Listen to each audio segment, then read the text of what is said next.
Hi everyone.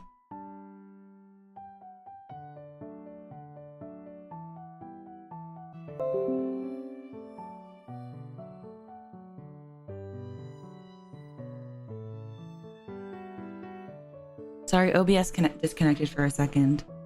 Ophi, where is chat? I'm gonna literally time you out right now.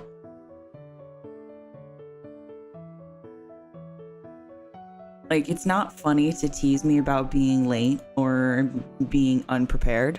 It's like actually in the rules, not that you can't do that. Don't piss me off. Hi, everybody.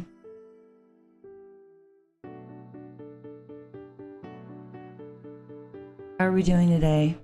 Happy Sunday.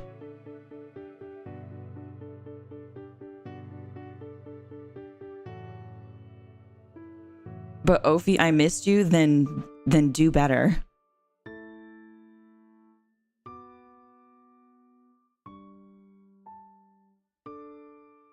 I'm hungry. Then go eat. I have coffee. I'm just pissed. I don't actually have any Ophelia Midnight, Lilria Prisriel, Yuri erotic fanfiction. I don't have that.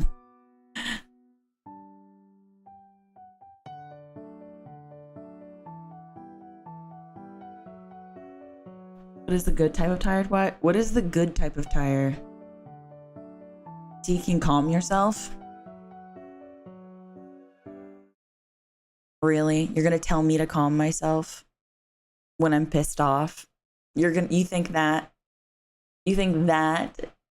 is what I should be doing? You think that's what you should tell somebody?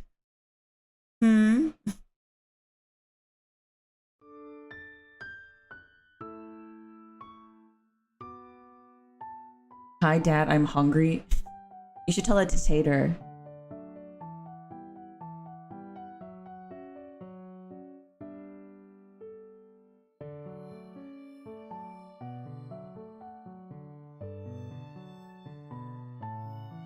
Oh God.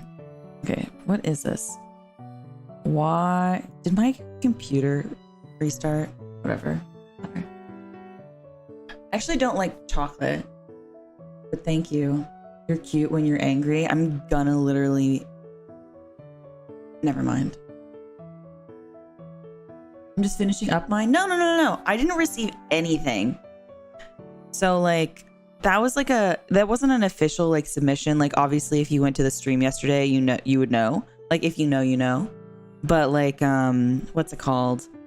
You can still submit it. I was going to read fanfics that I picked. You know what I mean?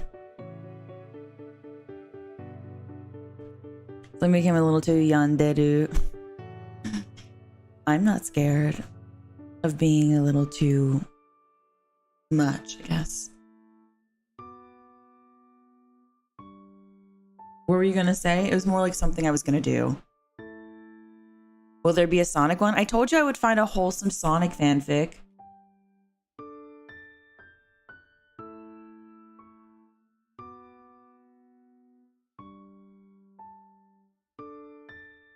I was gonna say the word you heard wasn't realize you would like then stop yourself. No. No. Like, I'm really I'm like really like genuinely pissed off that I missed my alarm because it got turned off and it wasn't me. Let's just say that. And I'm pissed. So like, don't fuck with me because I'll give you a reason to be scared of me.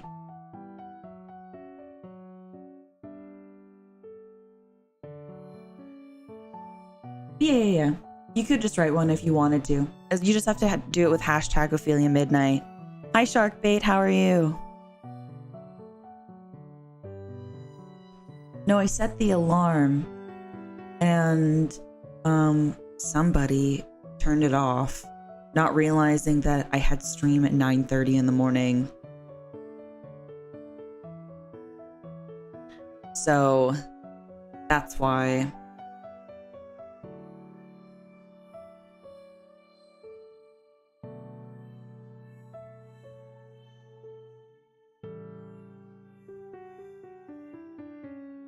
Yep. Oopsie.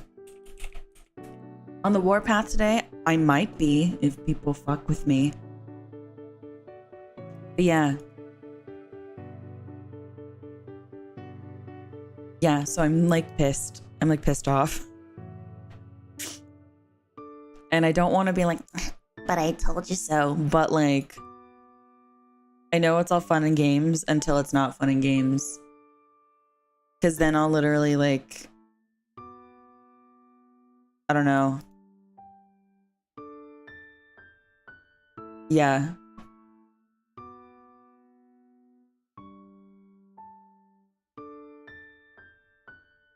How can we cheer you up, bro? I have no answers.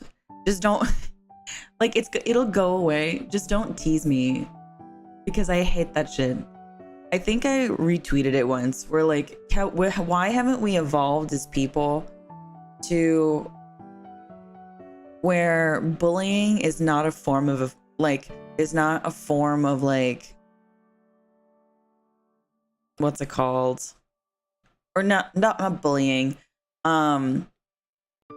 Like making fun of people and their mistakes and teasing them for things that they like it's very like kids are like making fun of the kid for the other kid for their lunch, but in reality they actually like them and it's the only way they know how to make friends. Why haven't we evolved past that?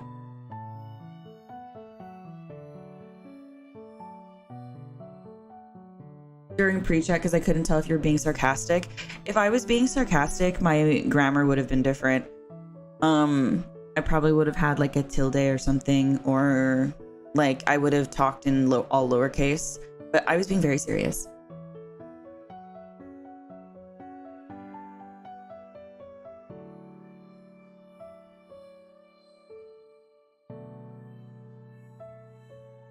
Good morning, Devin. I hope you're staying cool because I know Texas can be like really warm. Teasing or laughing is the same as making fun of for mistakes.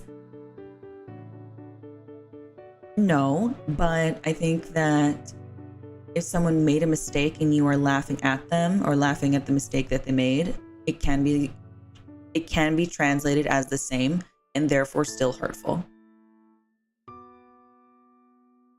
It depends on your relationship. I can agree with that. But what's it called? I've had people just come in here and I've known you for 3 days and think it's acceptable to just like what's it called? Like make fun of me for like basic things. And like we don't do that around here. Like you guys know because we're all ghosties and we're all homies. You know what I mean? But like what's it called?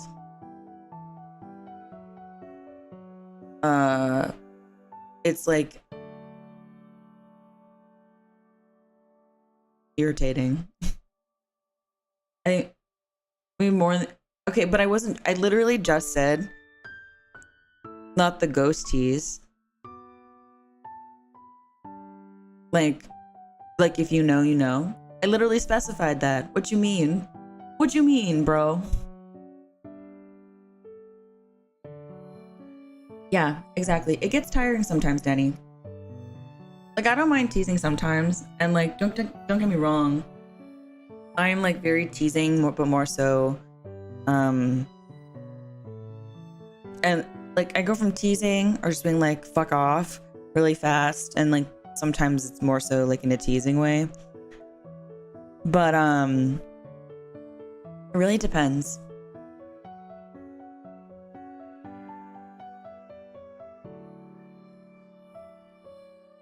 Yeah. Can I get some relationship tips? Do I even have relationship tips? Oh my god, Shelby, I thought that said don't hit on me. And I was like, what? You don't want me to hit on you? Why? Watching from Singapore, hello. I hope you're enjoying the stream. We're just talking. Oh, hi, Ophelia. Relationship tips. Oh no. I don't think any of my relationship tips are really helpful. No, you're good, Kevin. But there's one more people in there in the chat that like we scrolled about. You know what I mean? Oh, I'm aware. Hi, Echo. How are you doing? I don't think any of my relationship tips are something that I'd be willing to share. I'm trying to think of something that's generic. But I don't. It's just that sometimes secrets of the trade deserve to stay secrets of the trade.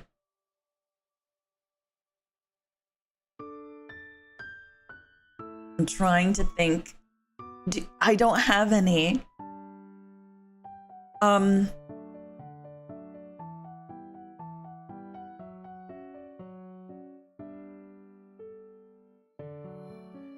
Well, I don't know. Oh, there you go. There you go. That's a good one, Brooksy. I was like literally my brain was going, I was like, well, sometimes if you want to, you can tie them up and put them in the basement. You can usually leave them there for like 3 days. Bring them food, like you can hand feed them every once in a while, because otherwise, the hungrier they are, they get really cranky. Also make sure you give them water. You can always use like a little hamster water thing, or you can always just make them drink with your cup, but make sure you do it slowly. That was what I was thinking, but good communication is a really good one. That is a good relationship tip.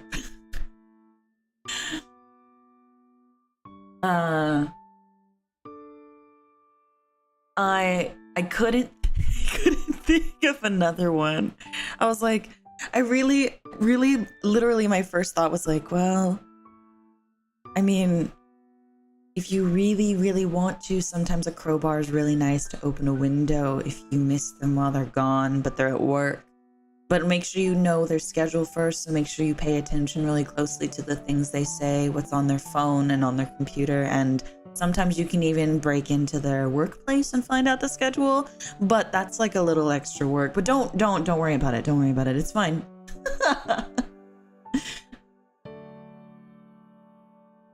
So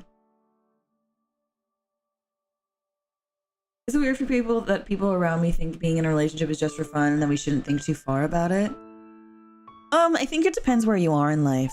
Like some people don't want to take a relationship seriously, but like some people do. It really depends on where you are in life. Like some people who are younger, and some people who may not be like have like a stable work life. They may live at home, or you know, there could be any kind of factor that make them feel like they're not ready for something that isn't just for fun. And I think that's completely understandable, but like you know, some people don't even want to be in a stable relationship. They would prefer to do things for fun, you know? So yes, I would definitely suggest that if you're going to go with any of my personal suggestions, that I would practice first. I'm not saying that I'm a natural.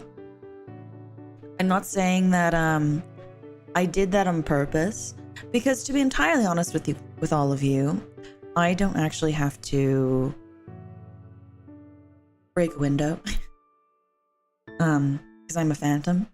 But sometimes you just have to do it like a little bit. Sometimes you have to crack it open just to show that you are making your mark. You were leaving your space, you know? Bye, Kirby.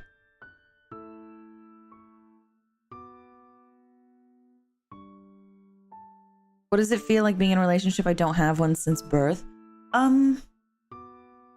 Well, I think okay, hear me out, right? I think that a relationship, like a romantic relationship, should be like you're two friends, except the only difference is that you go on romantic dates and you fuck each other. I hope that helps you understand what it is you need for a relationship.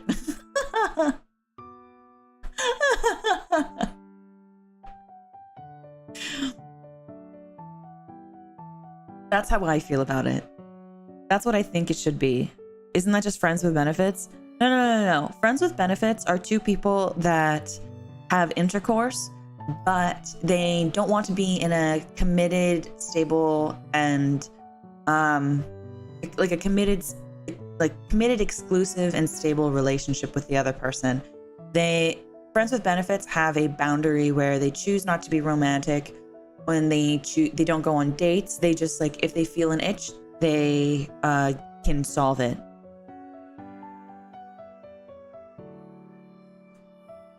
I don't think it's yabe. I think it's a very genuine statement. Like, I think if you want to have a strong relationship to somebody, a strong relationship with somebody, then hi John, how are you, dear? I think it's okay to like be honest about romantic. You are close enough to be your like best friend. You're close enough to be best friends, but you want to take it a step further. So, you know, for a lot of people, that can be the romantic feelings, and that would be allowing a sense of romantic vulnerability and romantic intimacy, mentally and physically and emotionally, to your relationship. So that's why I say, but that's like, I think that doesn't simplify it. It's literally just, you want to be friends with benefits, but you also have romantic feelings for each other. Obviously not all relationships like have intercourse. I was just trying to use that as a simplification and an indicator to let people know where they're at on the scale.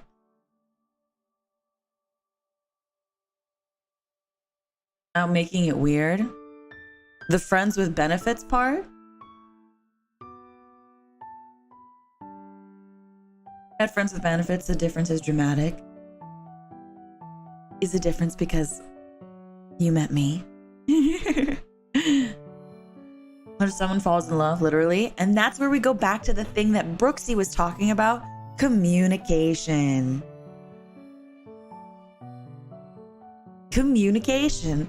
You have to talk to each other. It can be really scary to be open and honest and vulnerable, but I think when you talk about your emotions and you're honest about them, it can help a lot. Because yeah, the worst part that is they could be like, nah, but by that same token, you know, it's not so bad. Like, yeah, the worst thing they could say no, but would you rather live your whole life thinking about the things that you didn't do versus having an open, honest conversation with somebody else? You know?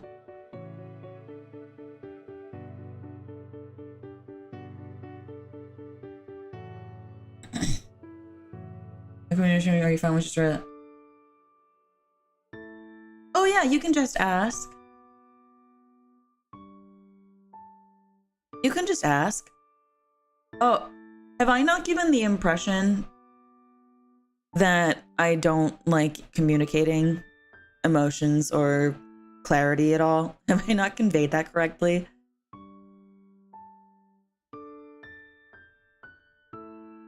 Yeah, they can say ew, and yeah, it hurts for a second, but that's something you can still emotionally get over because you still have an answer. Because either way, it's still better to talk about your feelings than to bottle it up.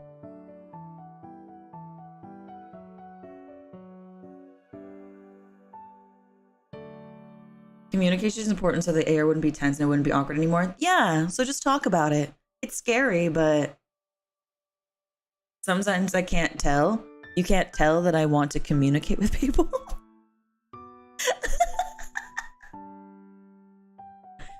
No, I think I make my intentions very clear. If I don't like something, I tell you guys. And I'm very upfront about it. Known as the Zatsudan street. That's different than communicating, though. That's different than communicating. Like communicating your like feelings and stuff. Because I guess I haven't talked about it in a while, but like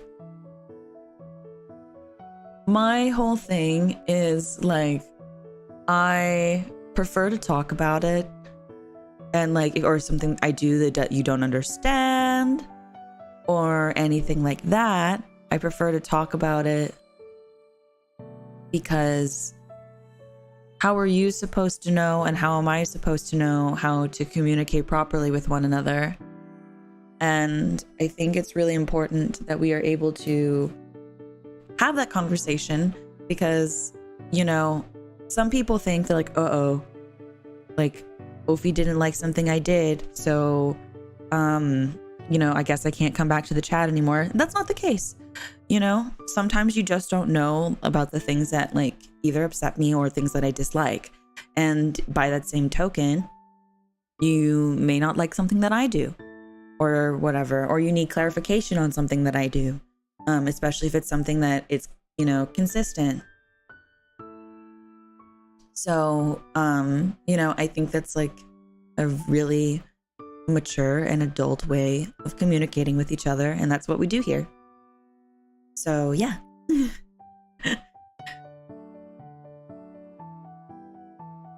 So I just I hope that anybody who's in the chat, I hope that you know, through being here you can at least learn a little bit about just being more open,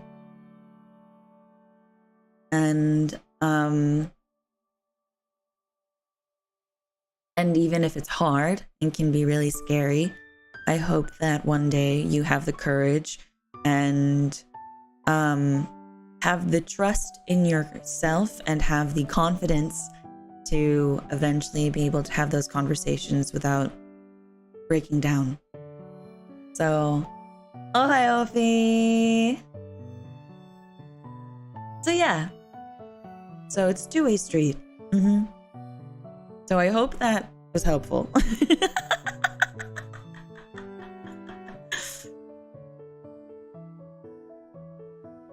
That being said, I do have a wholesome, what's it called? I do have like a wholesome fan fiction, Sonic fan fiction.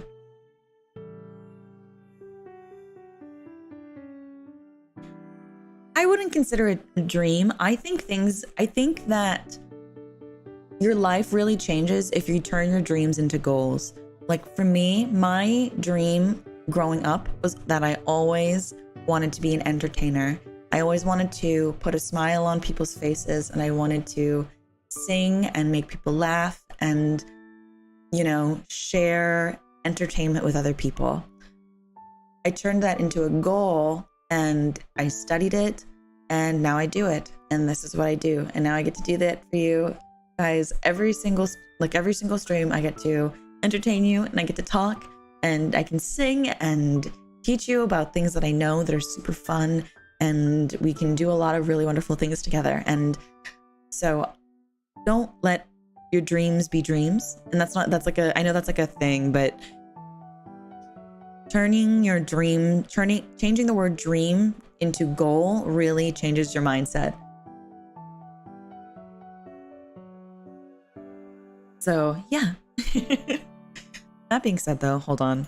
Give me 1 second. Let me turn the BGM off. Oh wait, I forgot. My air purifier is on. No wonder.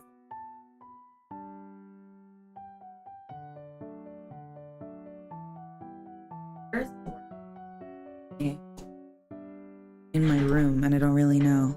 So I go with a lot of distractions around me. But yeah, that's part of the journey, though. Don't you think? Like, yeah, you can have one singular goal, but who is ever to say you can't, like, discover new things along the way? It's part of the journey. And I think everyone should learn to love the journey. I mean, I'm a phantom, and, you know, sometimes life comes at you fast, and you don't know when one day you'll be a phantom too. And so I think it's so important to appreciate and enjoy every little second. Like, even when you have like bad days, I think there's something to appreciate them, like appreciate with them, or you know, something that you feel like you can learn or be okay with. So yeah. Okay, let me switch over to my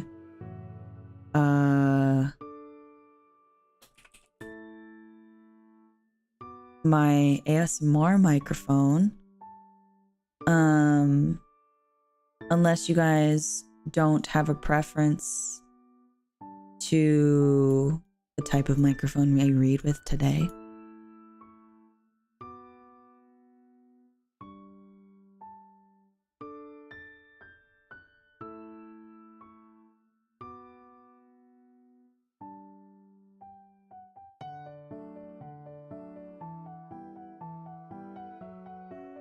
There we go.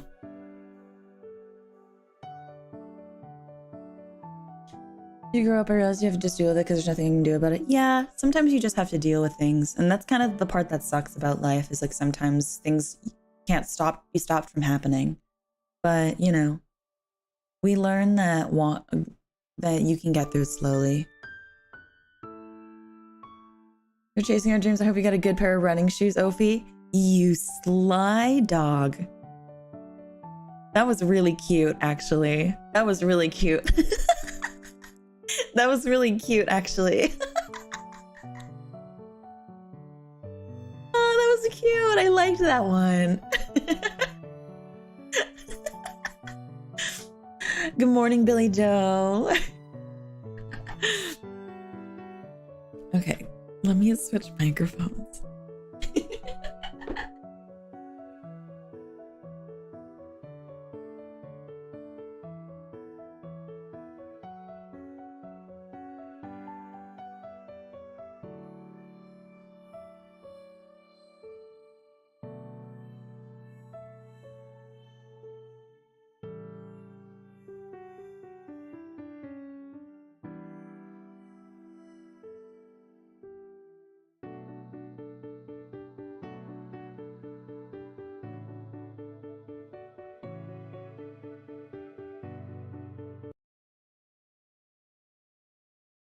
Hello.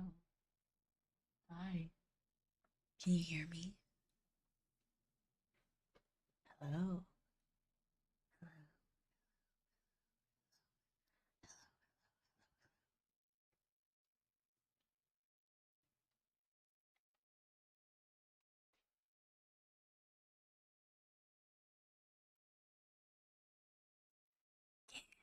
Can you hear me? Great. Okay.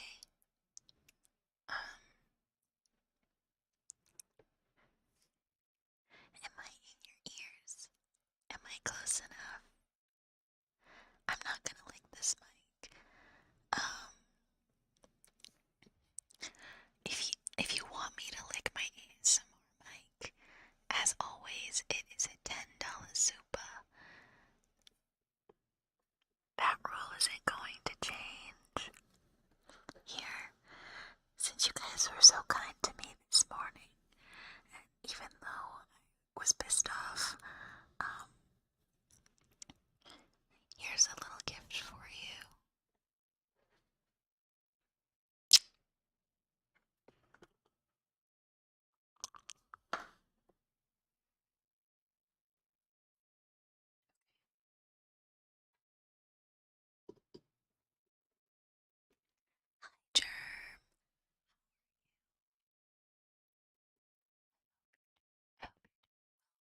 if you also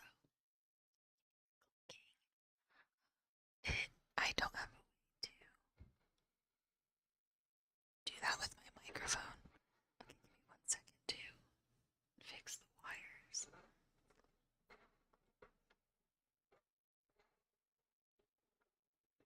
Okay, there we go. There we go.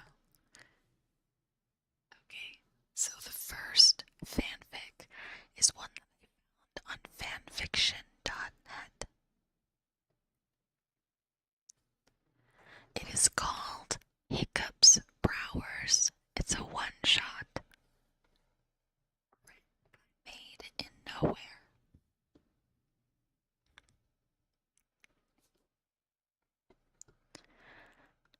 So, this is the first fic we're going to read. It is a Sonic fanfiction. Tails and Zoe try new food at the Meh Burger, but they wind up getting a bad case of the hiccups. Naturally, adorableness ensues. Read and review. Please, no flames. Do you want me to put on my heart rate monitor? I can do that.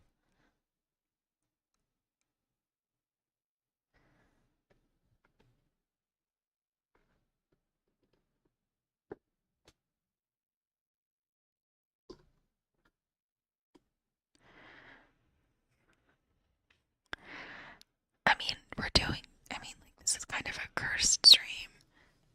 Even if I'm tingling your ears. Excuse me. Okay. It doesn't bother me, I don't care really. But it's just like my nostril.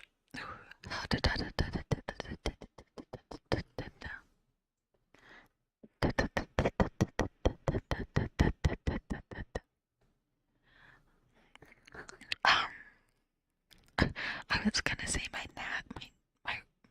resting heart rate is pretty high already, so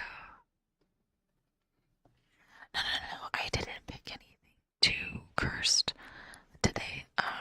We have cursed ones, and we have what is it? Cursed and wholesome fanfics, and then I also have my immortal as well.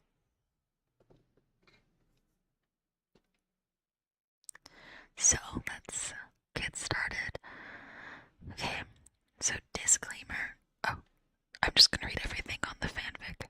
Disclaimer, I own nothing except for the one shot. I hold no shares in any Sonic-related company or media. If I did, I'd probably get fired on day one for writing too much weird stuff. Hi, Rain. Average rice eater, hello.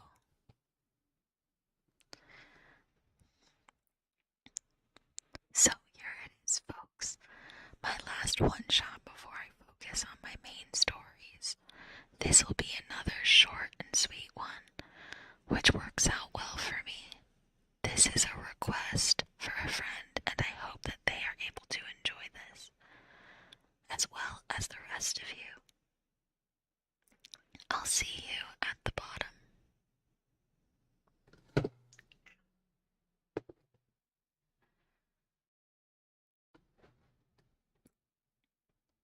Sonic, Tails, Knuckles, Amy, and Sticks were all set at Meh Burger. Oh, enjoying some good grub after another successful defense of their island against Eggman.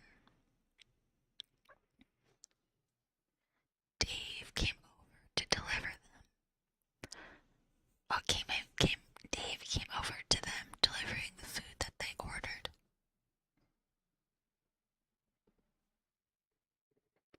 Here you guys go, he said in his unbroken, nasally voice. 2 Meh burgers and fries for Knuckles, a vegetarian meal for Amy, a mud meal for Sticks with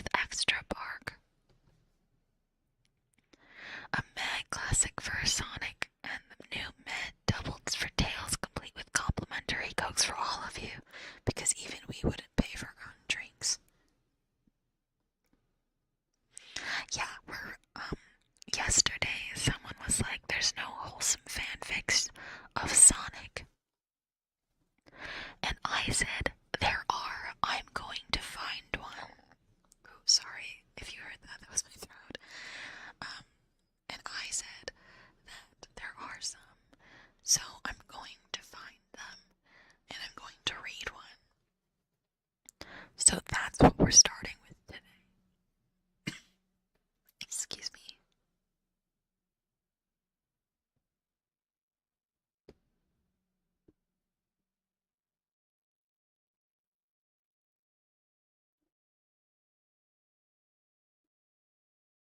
Okay. I am going to be honest, Elton. I have no clue. I haven't the faintest clue, to be entirely honest, because I've never actually gotten into Sonic. I've never played any of the Sonic games before, so I don't have an answer. But anyway, so do you want to try the new meal, Tails? Also, before I get into it more, if you're just joining us, welcome in. Hello. I still have alerts on, since these are kind of just mostly cursed fan fictions. So, what's it called? You can do supas for trigger requests. So if you want me to do like tapping, ear massages, kisses, they're all gonna be like $10 supas. So feel free. If you want a kiss, now's your time to ask.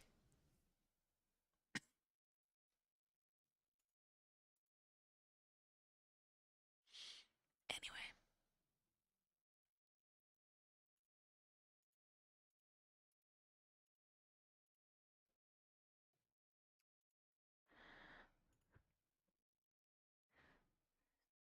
Excuse me. I don't know why I'm coughing. So why do you want to try the new meal, Tails? Sonic asked. Well, I've been wanting to try something new for a while, and when it comes to this place, said Tails, and I've been trying to bulk up a bit, sit and look a bit, less like a nerd. I have been hydrating. Are you kidding? The chicks dig your nerdy quality. It's why we keep you around. And why would you need Tails' help picking up girls? Amy scowled at Sonic.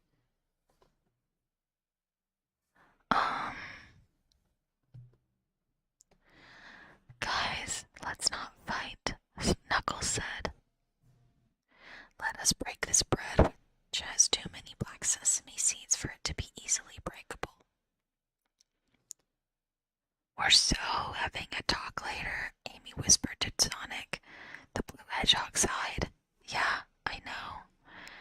The group began eating their food, soon finishing over conversations and some playful banter and such. When they were done, Tails offered to pick up all the trash and put it in the garbage, which the others were more than happy to let them do. After Tails finished emptying the empty wrappers, he felt a rush of air hit his chest, and he hiccuped before covering his mouth.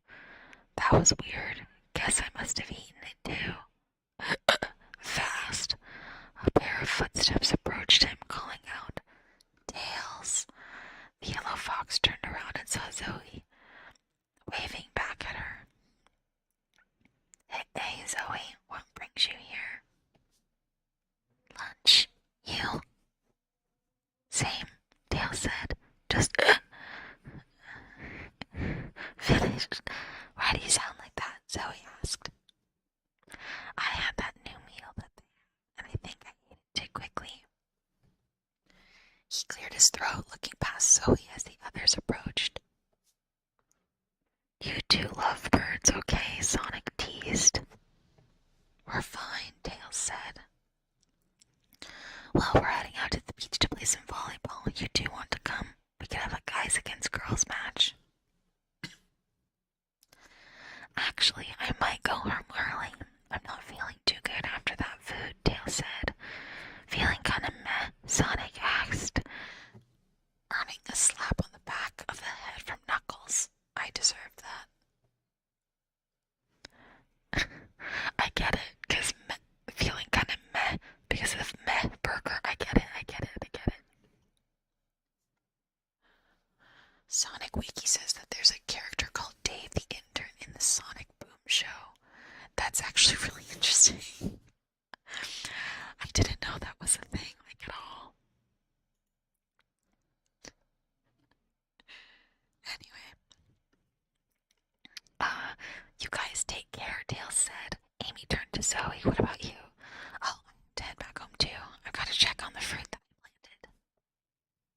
Oh yeah, you made that awesome banana berry pie at the festival, Sonic recalled. Well, you take care of that. Thanks, Zoe smiled, waving as the four left. She soon turned back to Tails. Are you going to be okay getting back home? I guess so. I have no idea. I have no idea who any of the characters are except for Tails, Sonic, Knuckles, and I think Amy's the pink one. I think. If there's anybody else, I don't know who that is.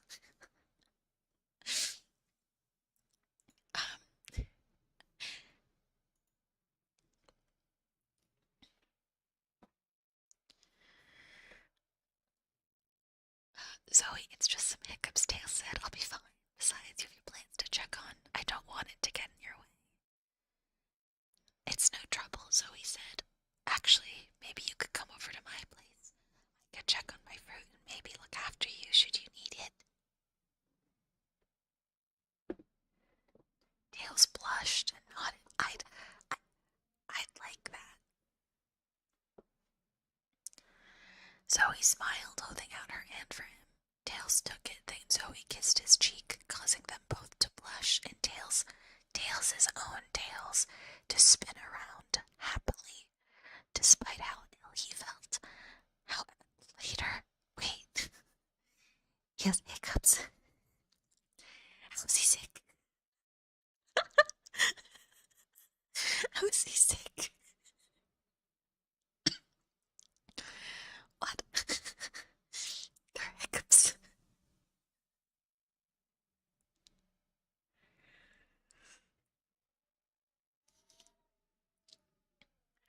Later, they had reached the yellow vixen's home, with Zoe opening the door to let them both in. Very nice place, Tails smiled. Definitely seems like the kind of home for someone who grows nice and healthy things in their back garden. I dread to think of what Dave's home is like. Didn't you go there once? Zoe asked. Actually think. Tails held his stomach. Ouch. Zoe quickly grabbed a drink of water for him, which Tails took. Soon Tails was sitting down on the couch and drinking it. It was ice cold thanks to the little cooler in Zoe's fridge, and he took this time, drinking it down, giving a satisfied sigh as he finished.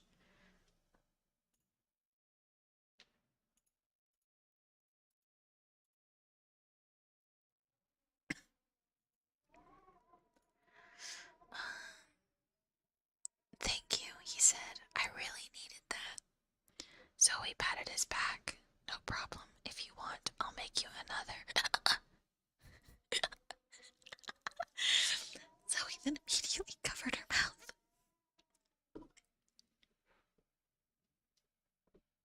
What is Shrek is love, Shrek is life? What is that? Wait, Yeetus, I don't know what that is. What is that? Also, hi, Brian. I wear a hug.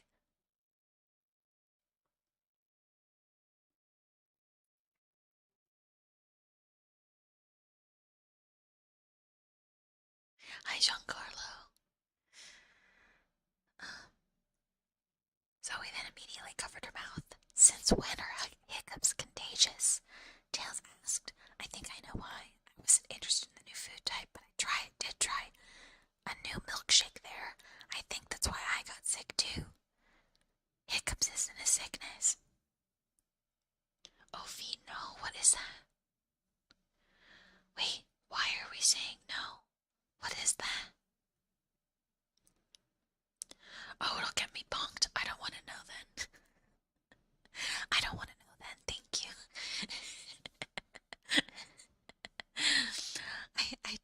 I don't know what that is. I don't want to get bonked. I got it. I see. Did not get bonked.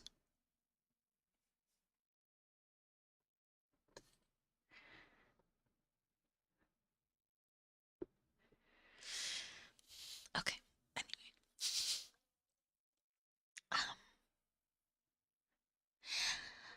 But I did, God, the new mad burger food is the most evil kind. It can give anyone the...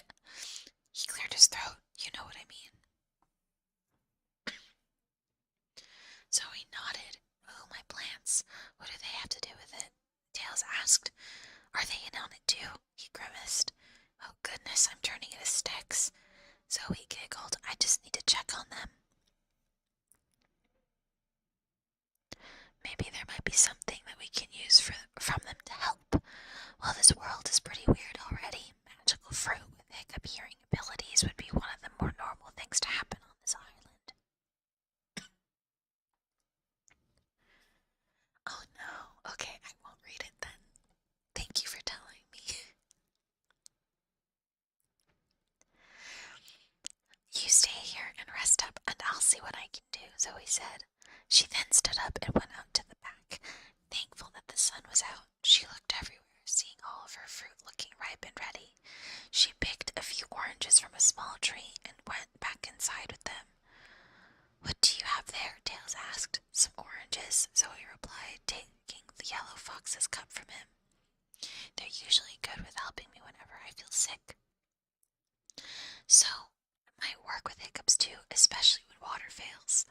She peeled the oranges and got her juicer prepared, putting the oranges inside and smashing them to make the juice.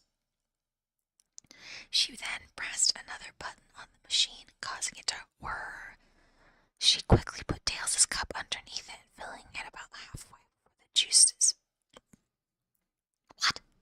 Oh, filling it up with halfway with the juice before going back to Tails and handing him the cup. The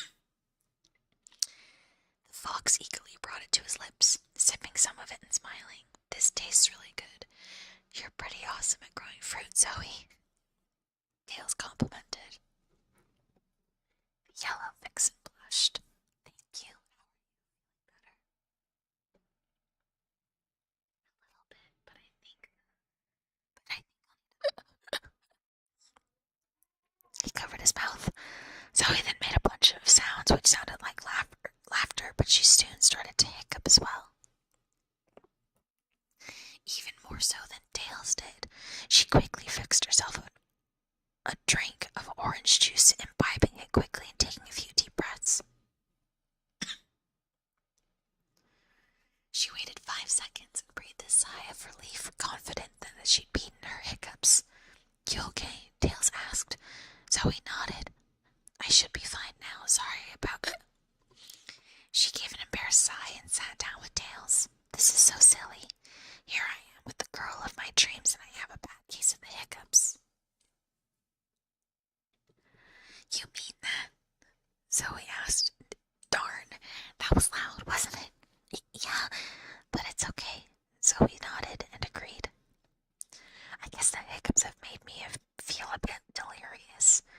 Wait, excuse me, did you just say I was okay? Zoe gave another nod. I know we haven't been seeing each other around much, but I like you, Tails, she blushed. I like you too, Tails replied. I maybe even love you.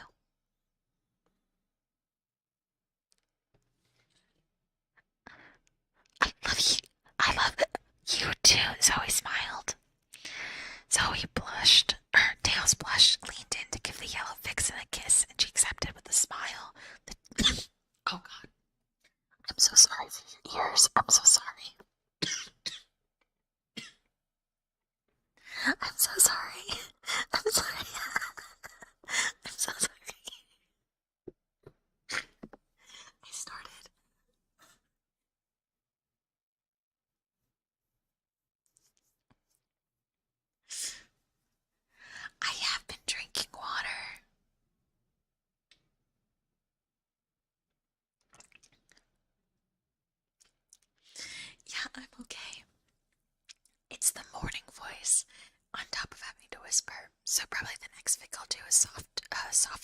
soft talking.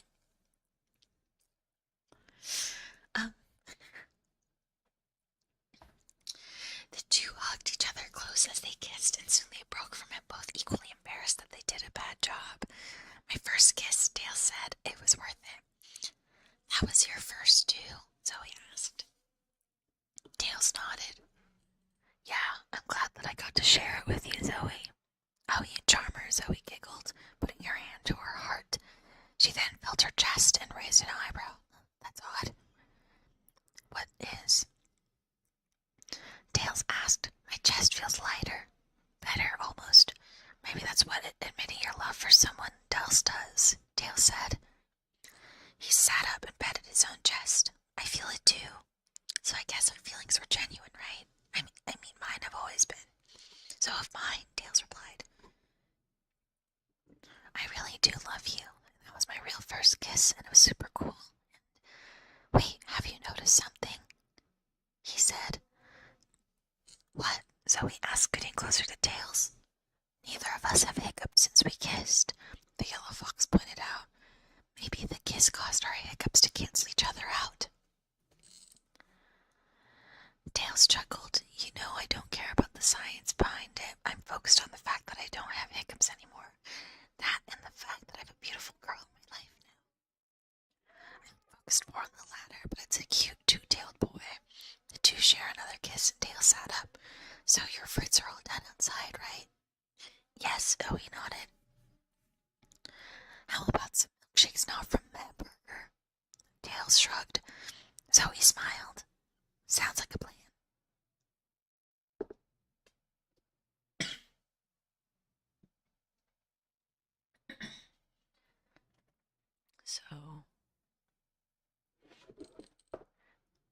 So that was the Wholesome fanfic.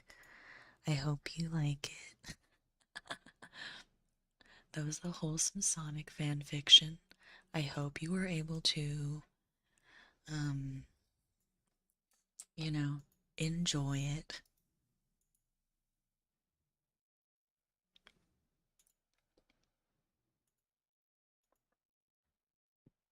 See, I told you. I told you some fanfics for Sonic, they're not all, like, sussy.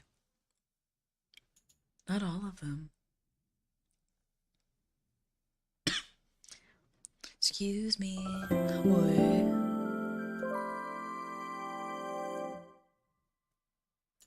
Some your nibbles and kisses, please. Yeah, I can do that.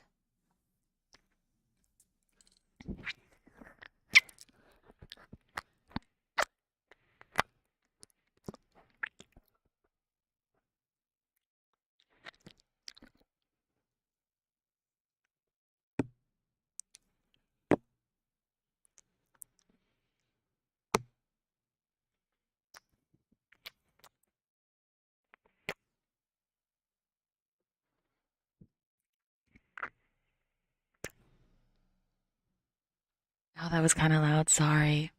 It got caught on my glasses.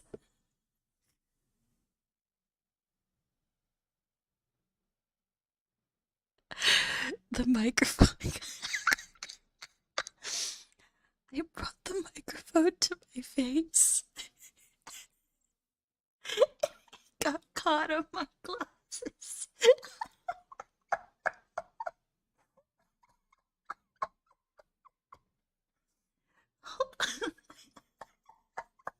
Hold on, let me put my glasses on my model.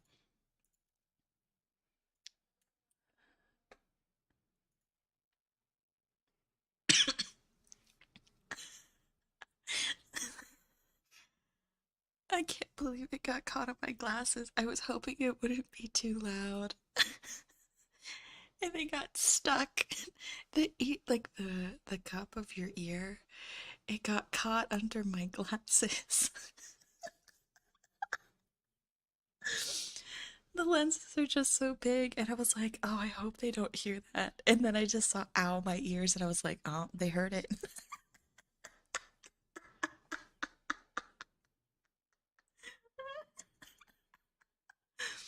Oh my god, that's so funny.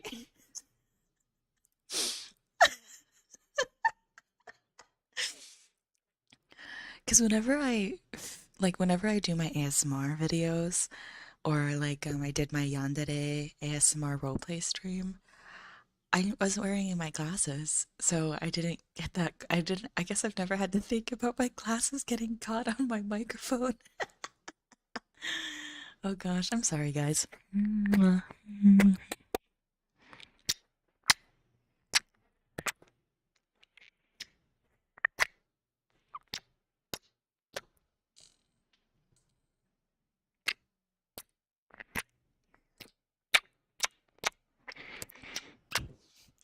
Sorry. Those are for your ears. Excuse me. Anyway, moving along from that little mishap. So that one was kind of like a combination, I want to say, of of of cursed and wholesome.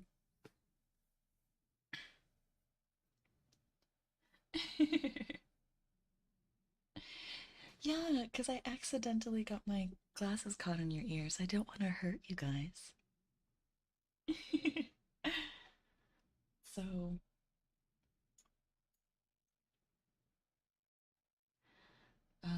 what's it called?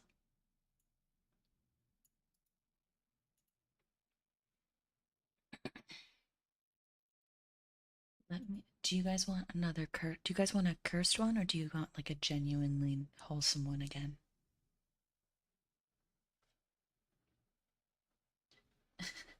I know, peak wholesomeness. Yeah, you're gonna get a little bit of cough ASMR while my throat is still waking up.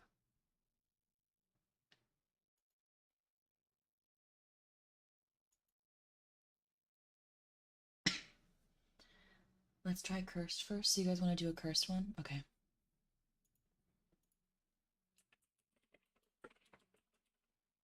You're also getting keyboard sounds as well.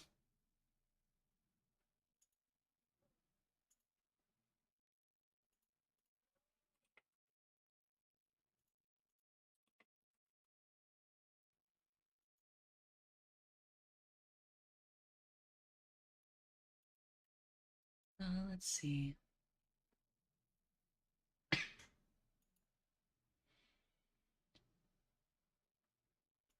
Cursed fanfics and that are hopefully not yabe.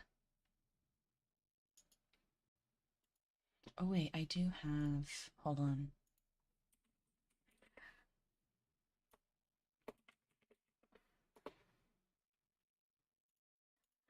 I think I have some, you know?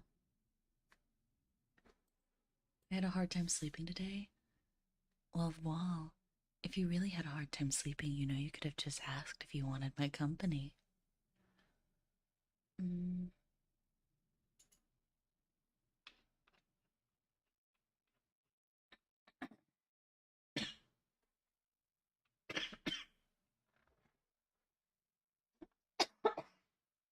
Excuse me.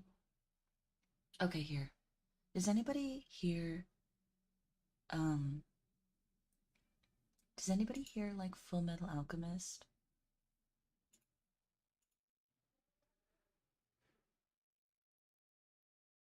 I'm not gonna read Shrek is Love because I don't want to get bonked. I'd be really sad. Like, I've already been bonked once, like wrongly, and I had to get it appealed, and I was really sad. Okay, I have a Full Metal Alchemist Sonic the Hedgehog crossover.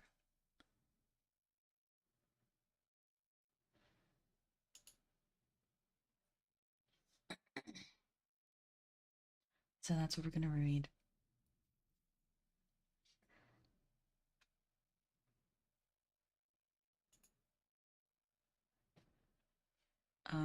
It's Roy Mustang and uh Jean Jean Havoc or Jean Havoc.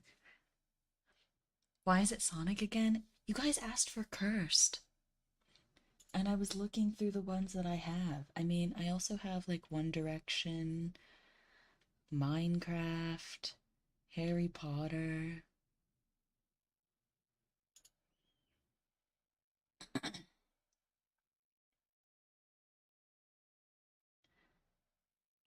I'm just saying, you guys asked for Cursed, and I'm here to deliver it to you.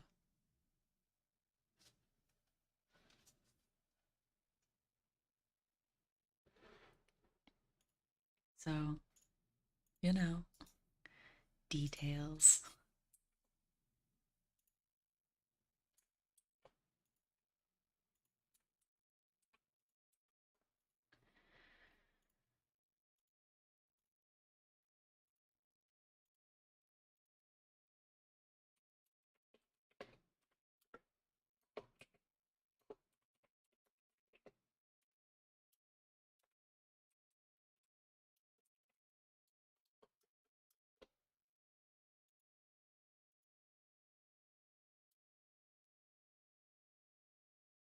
Um, Hold on one second.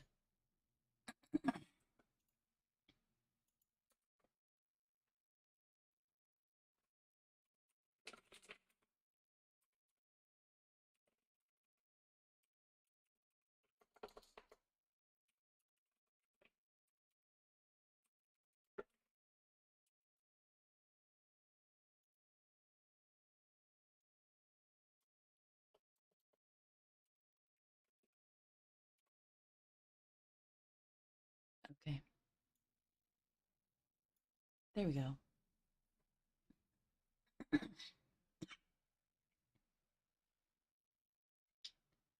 Okay, so wait. Do you guys want the One Direction one, or do you want the Sonic and FMA one?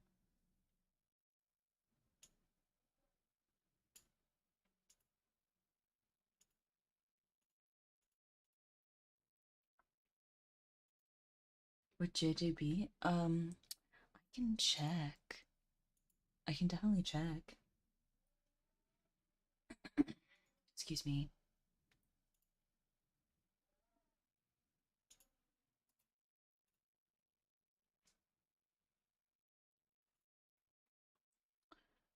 Okay. Oh god, I was joking.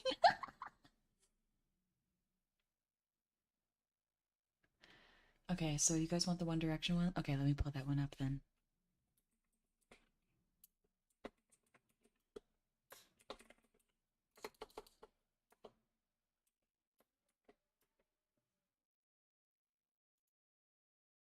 Okay, all of a sudden my spacebar isn't working. I don't know why it's not.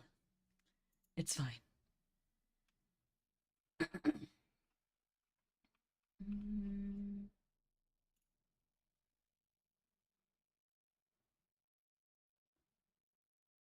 Oh, here we go. Okay, I found it. Okay. Are you guys ready?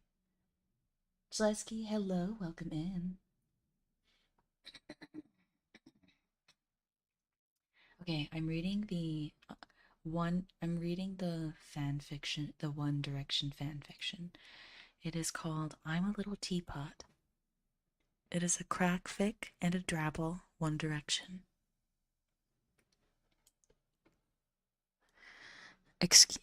Author's note. Excuse the strange crack fic, but here's Louis as a teapot reposted from Tumblr.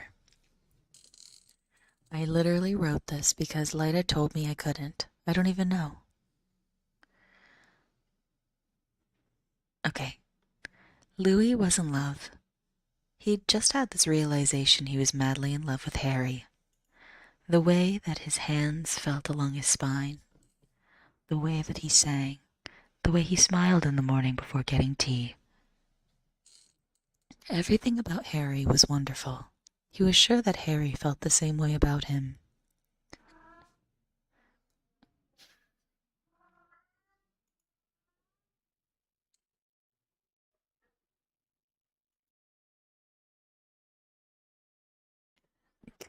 Could you hear my cat? Could you hear Pippin?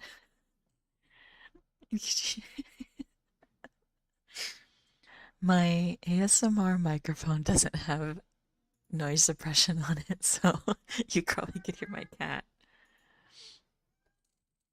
Anyway, I know she wants to listen too. Anyway, every morning,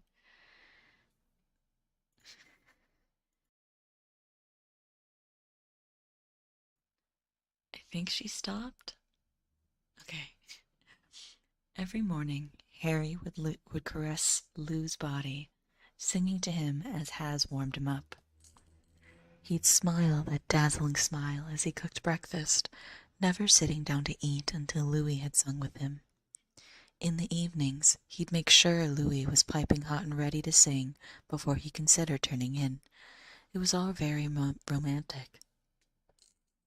And yesterday, Harry had picked Louis up like it was no trouble at all, and he emptied him. Louis was having a little trouble focusing after those pink lips had been so intimate with him. The only problem is that Louis could foresee that he didn't really have a way to tell Harry how he felt. He sang his heart out every chance he got, but Harry just carried on his usual way. Louis thought the problem might be his figure.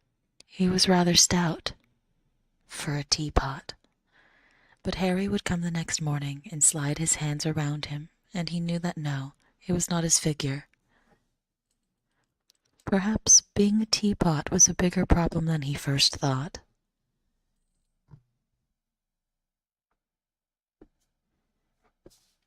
And that's the whole fic.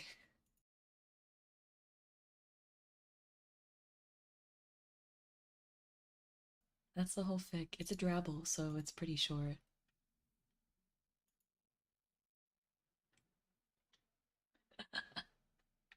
I know. That was too intense, bro. Well, I'll try to keep it a little more chill next time. Yeah, it's a drabble. So a drabble is like 100 words or less, I think, if I remember correctly.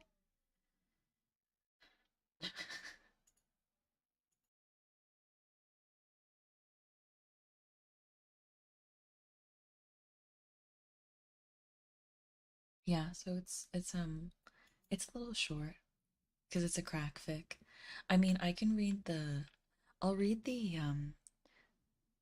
FMA the Sonic the Hedgehog crack fic crossover because that one's also really short. Okay. Are you ready? Are you ready? Uh-huh. Are you? And no one's there, it's whipping my hair, it's pulling my waist. To hell with stairs, sweat is dripping all over my face. They're definitely interesting, and I definitely think my history is going to be fucked up forever because of it.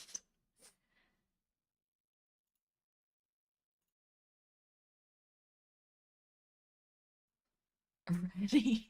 The quotation mark Zeta are very telling. Can I get back to you in how many business days? How many business days, Angel? I know I recognize where these are from now. Yeah, you should. You better recognize some snooze. It wouldn't make any sense if you didn't.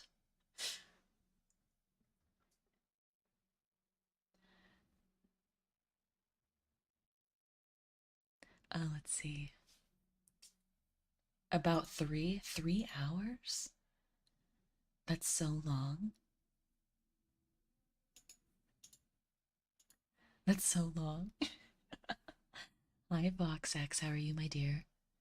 Oh, did you watch Vox's endurance stream? Or have you been, rather?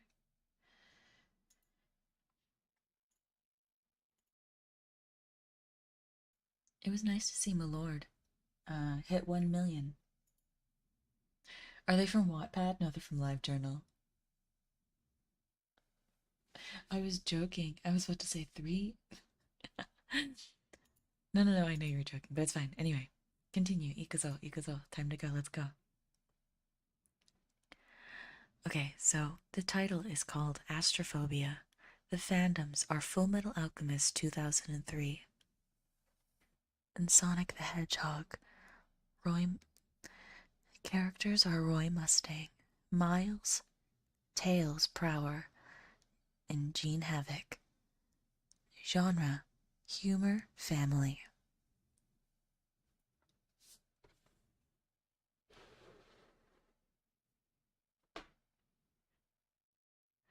Astrophobia, with an A instead of an O. Author's note. This is a part of a cracked out universe of my creation, in which, after a transmutation gone wrong, which is later revealed to just be the Chaos Emeralds going haywire at the end of Tails' adventure, right after the final battle, with the leader of the Cuckoo Battlebirds, Roy Mustang finds a 5-year-old Tails lying unconscious in front of him. Fixed with no choice, Roy is forced to look after the kid in hopes of finding out who he is. And it was either that or having him shoved in a lab.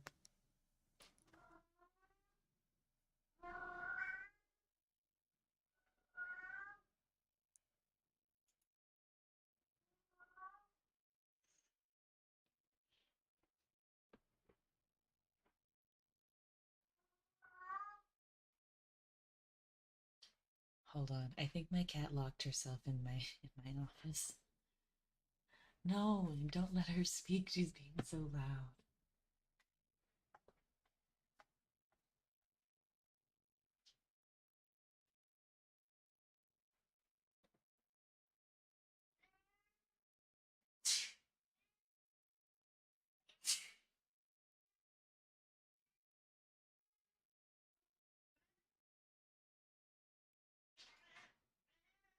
Are you satisfied? Are you satisfied?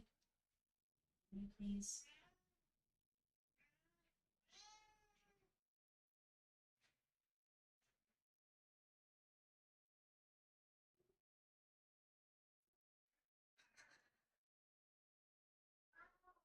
What is wrong?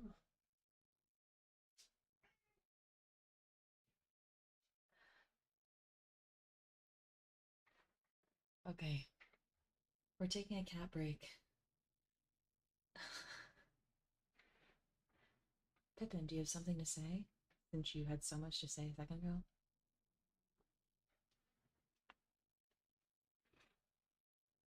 No? Hello? Hi there. Yes, hello.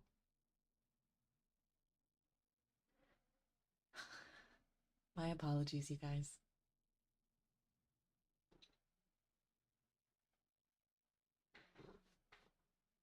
Yes, hello here.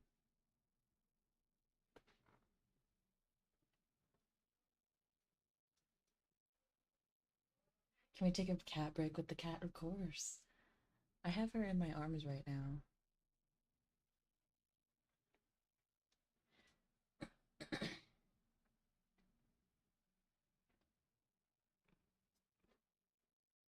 Don't breathe in their ears like that.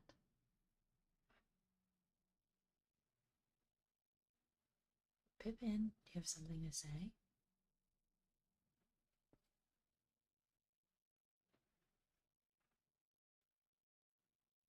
She's suddenly quiet. I picked her up, and now she doesn't want to speak. Oh, sorry. You okay? You okay, Miss Pippin? Excuse me.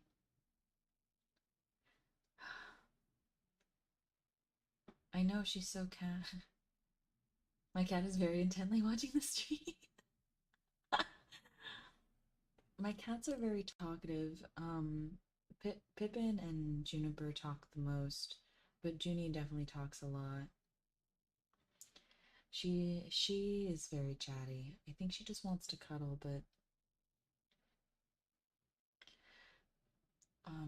my sister is sleeping, so I let her stay in like my room because she's been sleeping on the futon on the floor.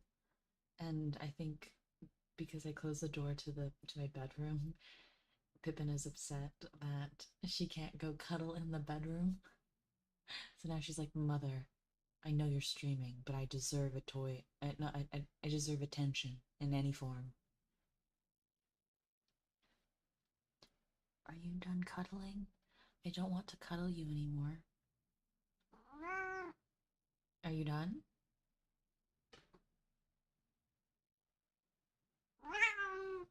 Are you done? Okay, you're done.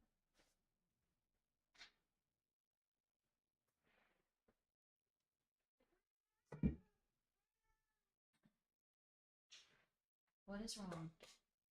What is wrong, honey?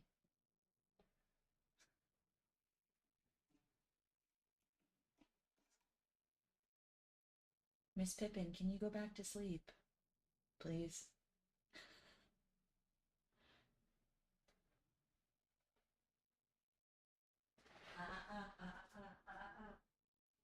No, no, no.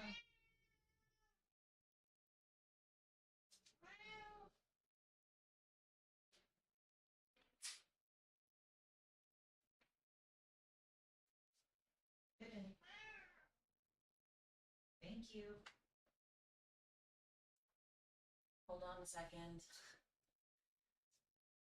She wants me to watch her pee in her litter box, so give me 1 second.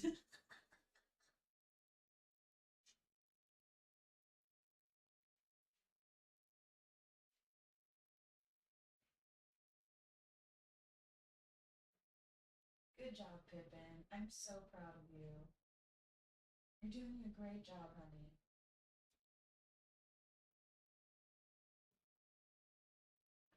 You're so strange. You know that?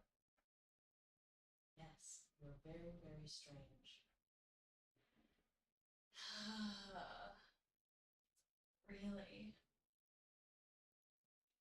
Good job, Pippin. Good job, honey. Are you satisfied? Are you done screaming? Yeah, I know. Please exit the room. Go out. Thank you.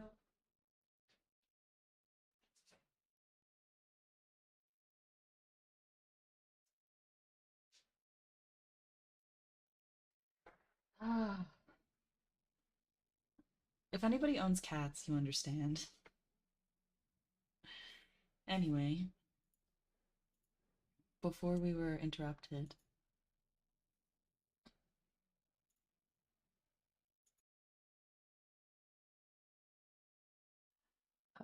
Okay. Sorry, everybody. My cats are very needy. Pippin really is the boss. Not even that. So like, okay, so the three of my cats require, so they all require some form of attention that is like a little above and beyond. Like, Spoon wants somebody to be with him when he eats.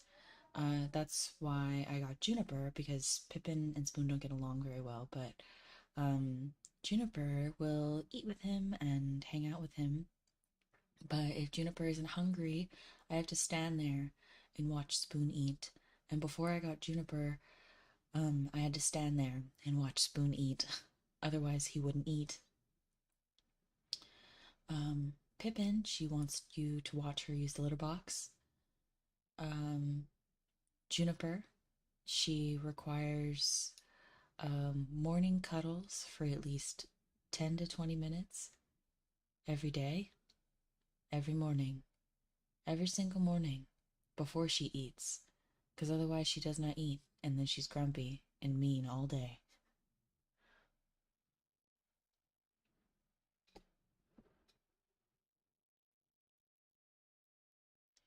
And then all of them require you to hold them and pet them for 20 minutes each the moment you get home. So, like, let's say I went out all day. I have to hold each one of my cats for 10 to 15 minutes, petting them the moment I get home. Individually, all cradled like a baby, because otherwise they get upset. that they get no that like I don't give them enough attention. Like I don't cuddle every single one of them every single morning. So, and they're very chatty, as you can see. When they want something, they tell you. How do you even take these data, bro? Eh? What do you mean? What do you mean, my data?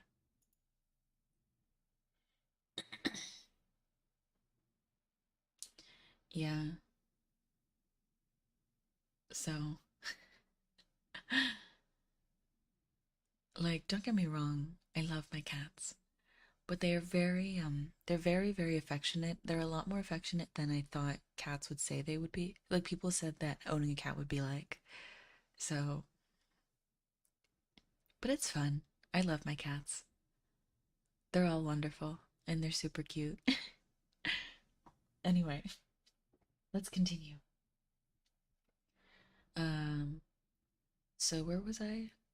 Oh, fixed with no choice, Roy is forced to look after Tails in hopes of finding out who he is.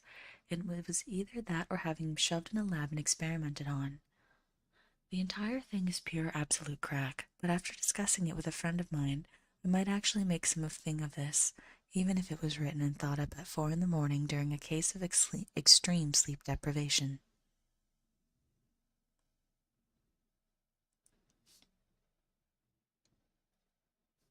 Author's note 2. Tails is 5 years old in this fic, since he's taken right after Tails' adventure, and this takes place no place prior to episode 13 of Full Metal Alchemist. Warning, unbaited and crackfic. Disclaimer, I own nothing. Note, I'll start working on Drabbles for a meme soon, now that I finally have free time on my hands. And now we begin. Hi, Hanta.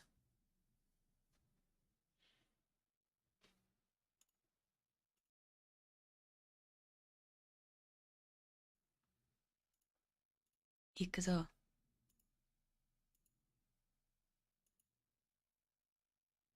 By the way, guys, if you're having fun hanging out with me, please consider liking the stream.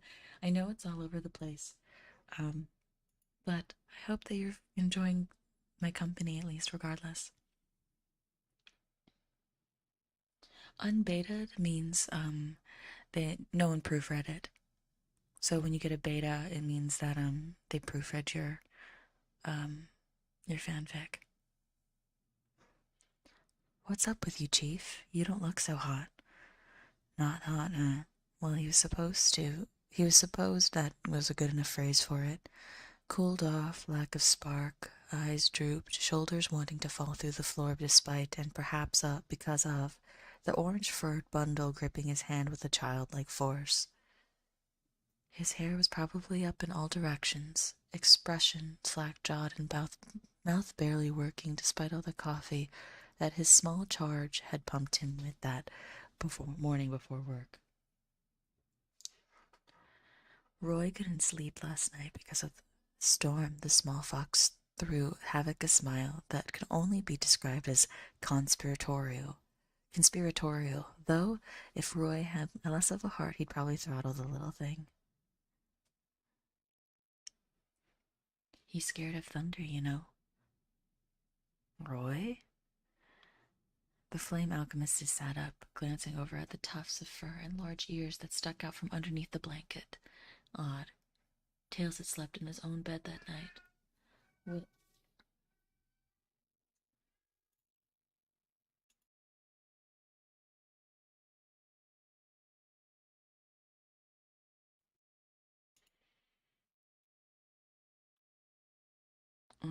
What a bed did Tiny Baby's bed constitute for? He hadn't noticed him crawl into his.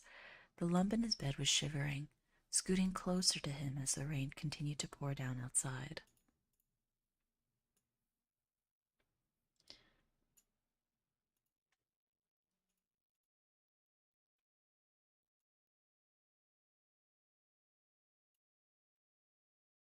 Are you gently caressing the like button?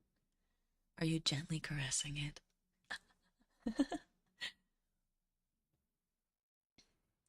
Roy, can I sleep in your bed? Tails, you have your own bed. You don't need to share mine. But it's stormy, he retorted, ignoring the man and practically crawling into his lap. You don't like storms?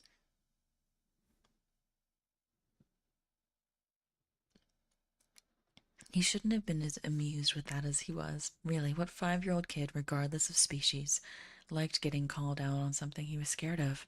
Really? Roy had a lot to learn about children. Nuh-uh, I'm fine, Tails squeaked. I thought you wouldn't be okay because of all the thunder and lightning, you know, so I thought I'd protect you. Yeah, that's it. You stroked the like button? Ooh. I hope you handled it with care.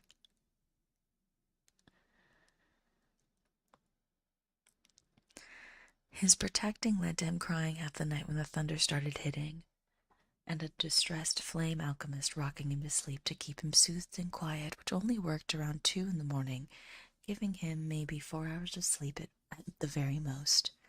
The things he did for the kid, though Havoc really didn't have to humor him. Oh, does he? The lieutenant raised an eyebrow. Never caught him as the type. Yeah, how the hell did that kid get so much energy? He was practically bouncing where he stood. Twin tails swishing behind him. If Roy didn't know better, it was as though he was doing all he could not to just start twisting his tails and start flying in the middle of the hallway. I stayed with him, though. I protected him from all the lightning. Well, that's good. Wouldn't want our great leader to get defeated by some spare lightning bolts now, would we? The blonde soldier threw a wink in the fox's direction, and he could do nothing but giggle, gripping Roy's hand tighter. No way. Roy wondered if the kid knew that whispering louder than he spoke really wasn't whispering, even if he did hold his hand close to his mouth. Then Roy wouldn't get to use my ultra-cool super paper sorter. I made it when he was sleeping at his desk yesterday. The thought of his simple invention should not have sent the man to let go of the child's hand and walk to his office as fast as possible. But with the infamous microwave and super awesome auto bath incident still fresh over his head, he was not about to take any unnecessary chances. Hi, Eamon. How are you?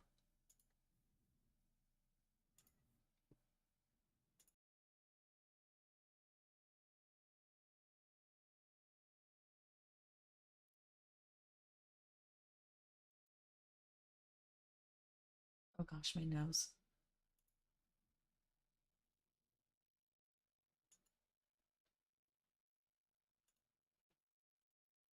And that was the end of the Sonic and FMA fan fiction.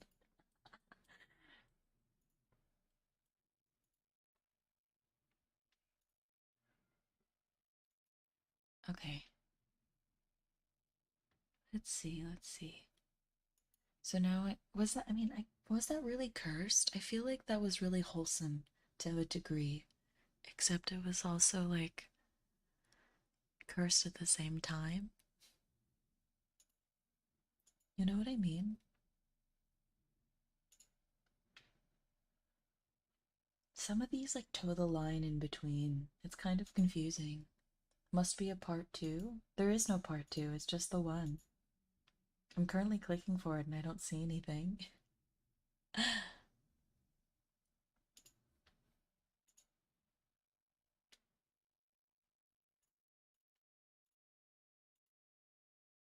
Yeah, it's a little blurst. I would say definitely blurst is the right word for it.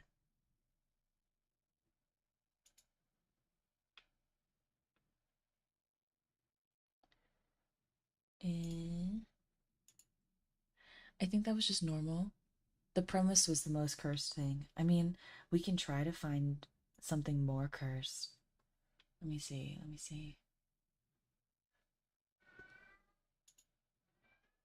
Um,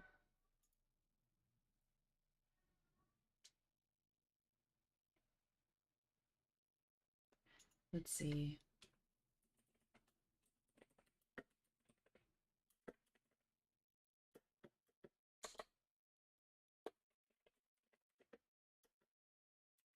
Okay, so my spacebar only works when I tap it with my left thumb. Okay.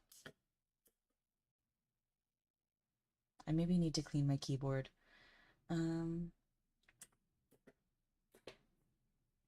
Here we go. I have a...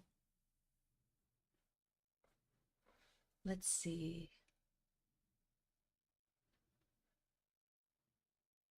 That's not appropriate for stream.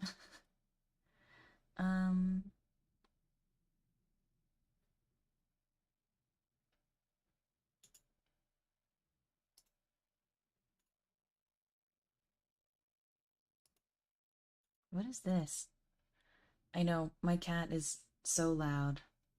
Okay, I found a Minecraft fic where, so all of you, have you guys played Minecraft? So it's a Ghast X reader fic.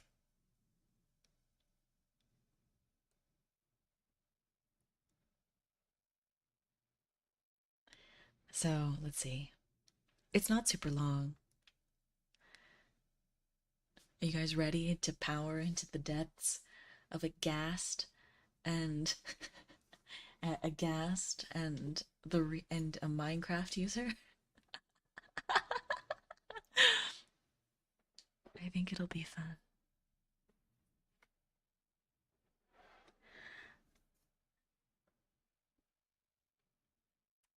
Yep, that's cursed. You're welcome. I'll do another whispering one. Put red hearts in the chat if you're ready. If you're not ready, put purple hearts in the chat.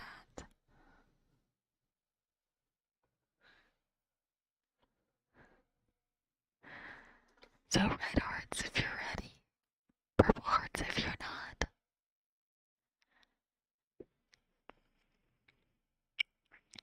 No, I won't get bonked.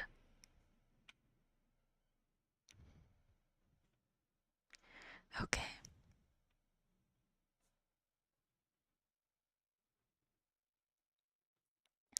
I'm scared. Don't be scared. Don't be scared. It's fine. It's fine.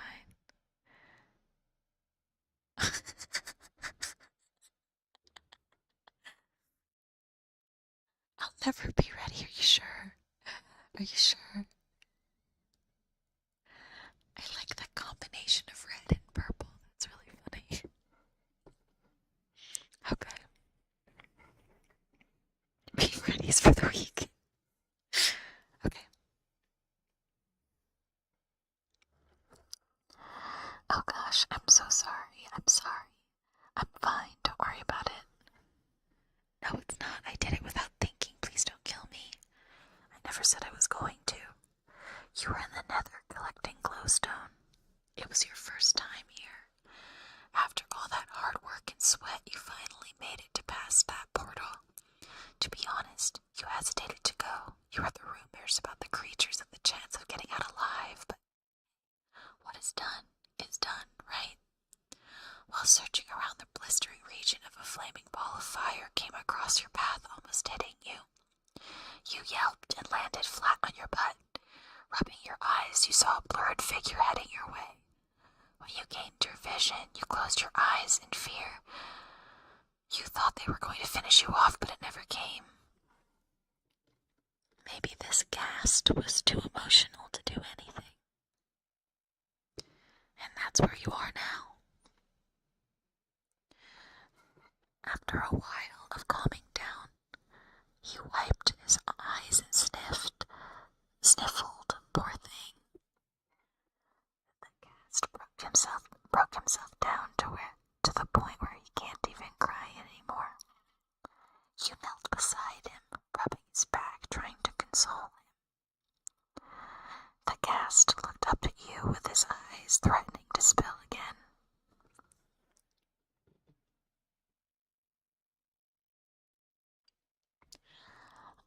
I'm so sorry. I really am, the Ghast pleaded.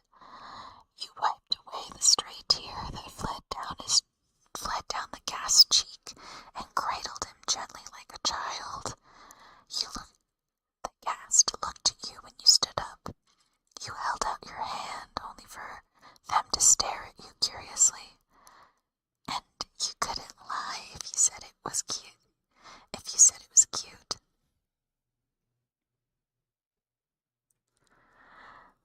A faint blush came across the Ghast's face when you smiled brightly at them and stood proud like a victorious soldier.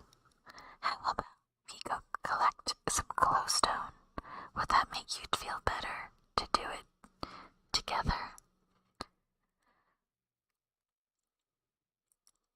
The Ghast, their throat was getting drier by the second from bawling his life out, so the only thing he could do was nod. Suddenly, a weight pulled him off the ground, almost making him plummet back down. Looking at the distance, he saw the shimmering stones glowing brightly. The Ghast had always had an obsession with those things. Sometimes he would just sit over one of the high edges and stare into those little particles of light.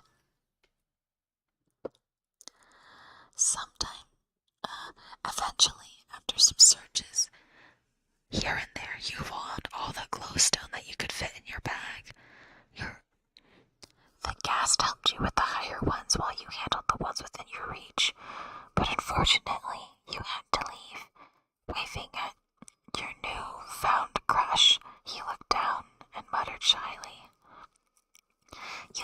You'll come back, right? A shocked expression made its way onto your face, but soon transformed into a grin. You gave the Ghast a wink and gave them a thumbs up, leaving him blushing intensely. I hope you liked it. Disclaimer, I don't own Minecraft or you. I have nothing else to say. Also, hello Liz. That's okay. How are you, my dear? I hope you're doing well.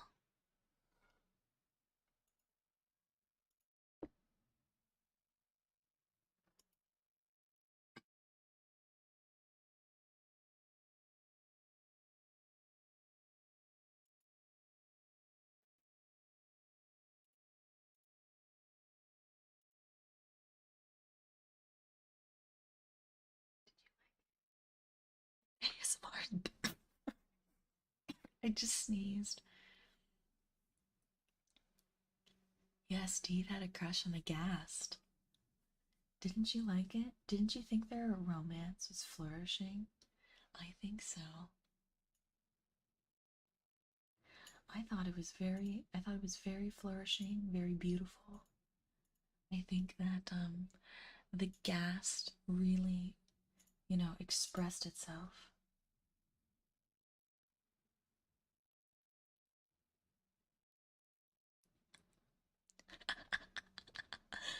If only the Ghast was human. If only. Okay, let's look for another one.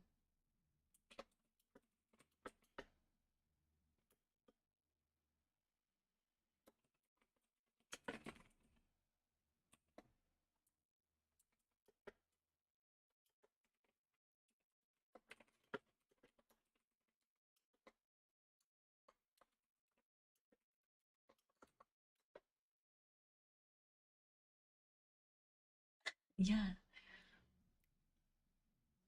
Yeah, they go. That's my Ghast impression. Is it nice?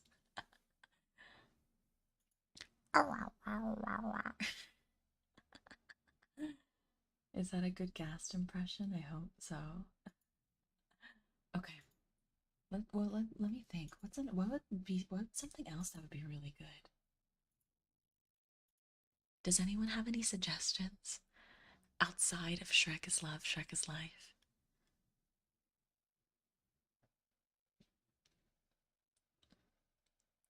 I've done One Direction. I've done Full Metal Alchemist. I've done Sonic. I've done Minecraft. Does anyone have any suggestions? Too bad we don't have any VReverie fanfics. I would read them.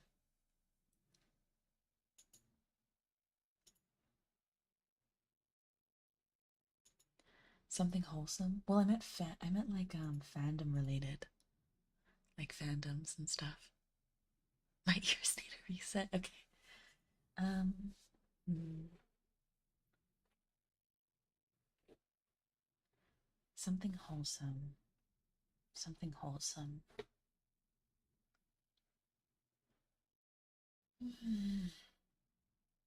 Ooh, we'll do My Little Pony after. Let me think of something.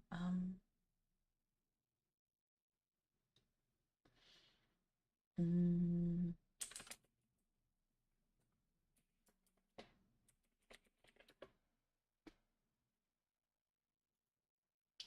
let's see.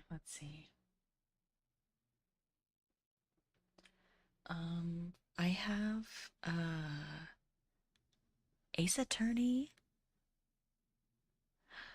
Oh, I have Sad Ace Attorney. I also have like I also have like Cute Ace Attorney.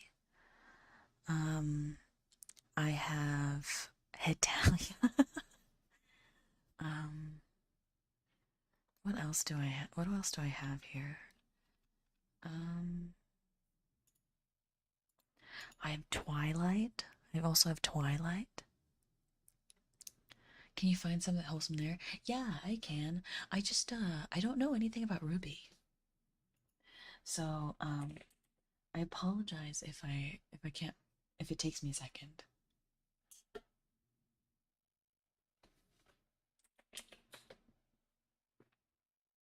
Bring out the Hetalia. Well, it's wholesome. It's wholesome Hetalia.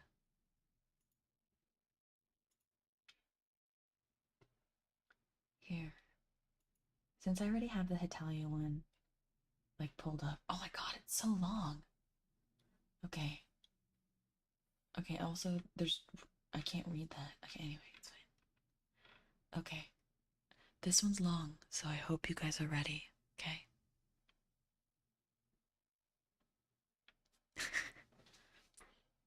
Sunflowers on a Grave by Angst Lover.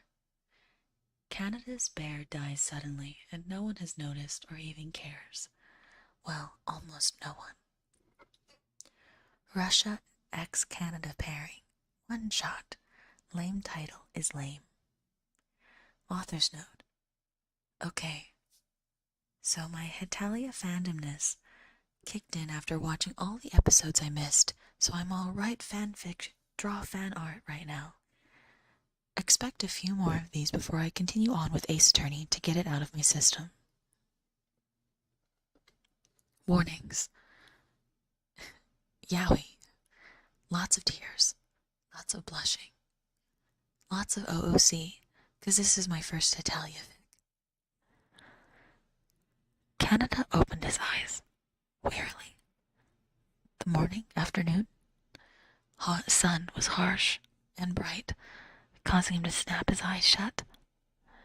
He snuggled up towards his pillow, his skin coming into contact with the wet fabric.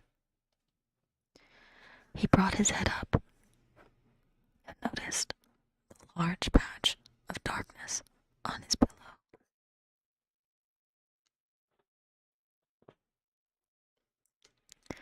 He looked over his bed towards the small bed he set up for his bed and close to his companion, Kubachiro. He wasn't there, and he would never be again. Canada's vision became blurry, turning away and wrapping the blankets tighter around him. Kubachiro had died a few weeks ago. Canada was shocked at this. Kumajiro was acting perfectly normal, except for a minor little bug that he assumes that the animal caught after he ran out of his bath and became caught in the cold basement. As the bear's condition worsened, Canada brought him to the vets. They told him that Kumajiro was sick, some incurable disease or other. They gave him a few more days to be with his master before they put him down, for one part of the illness caused agonizing pain. The vets consoled him, telling him that every time he went to Kumajiro's grave, telling him that even though he couldn't cure him, they caught it at the perfect time, before the pain set in. I think the reading is going well. I don't know. You should ask Chad to decipher if it is.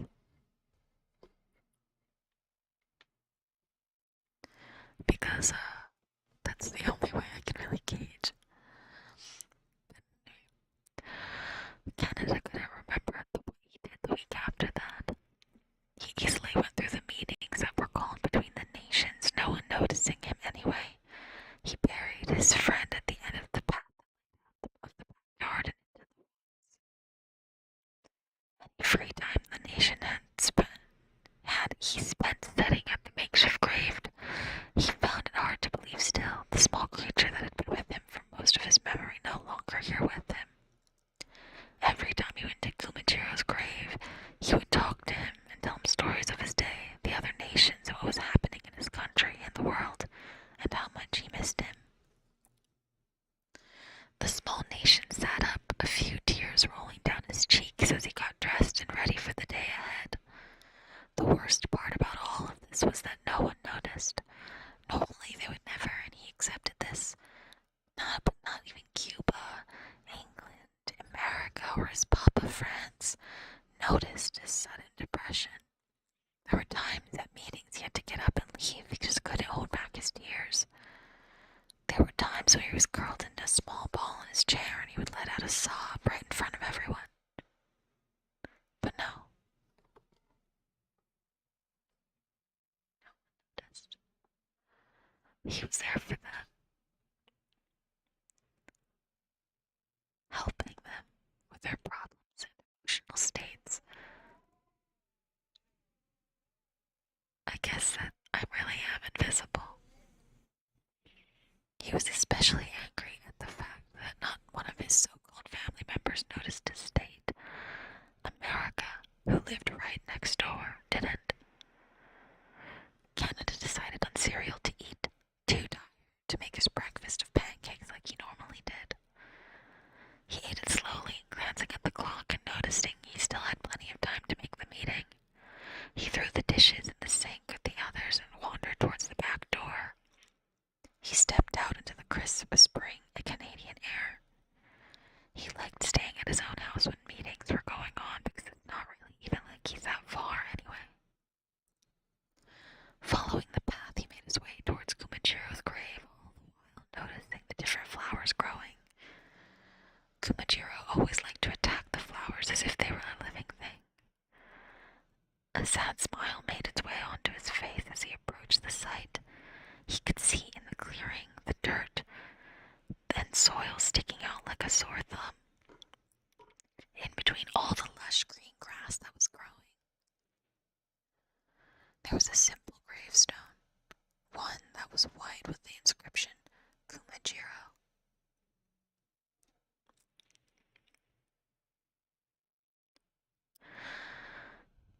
Canada thought about just placing a large rock at the head, but he knew that his bear deserved more than that.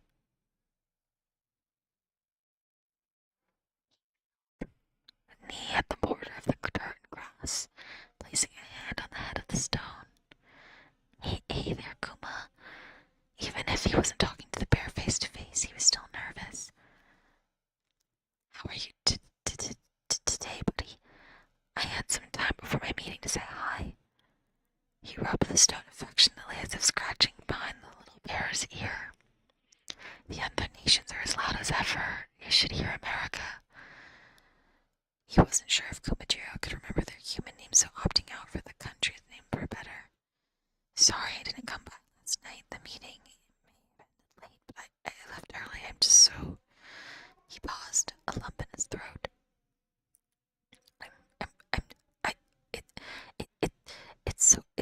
It's so weird without you here. I bet I think it's weird. I bet you think it's weird that I'm not with you, eh? I wonder if you can even remember who I am. How good. He could feel his eyes starting to water, allowing a few tears,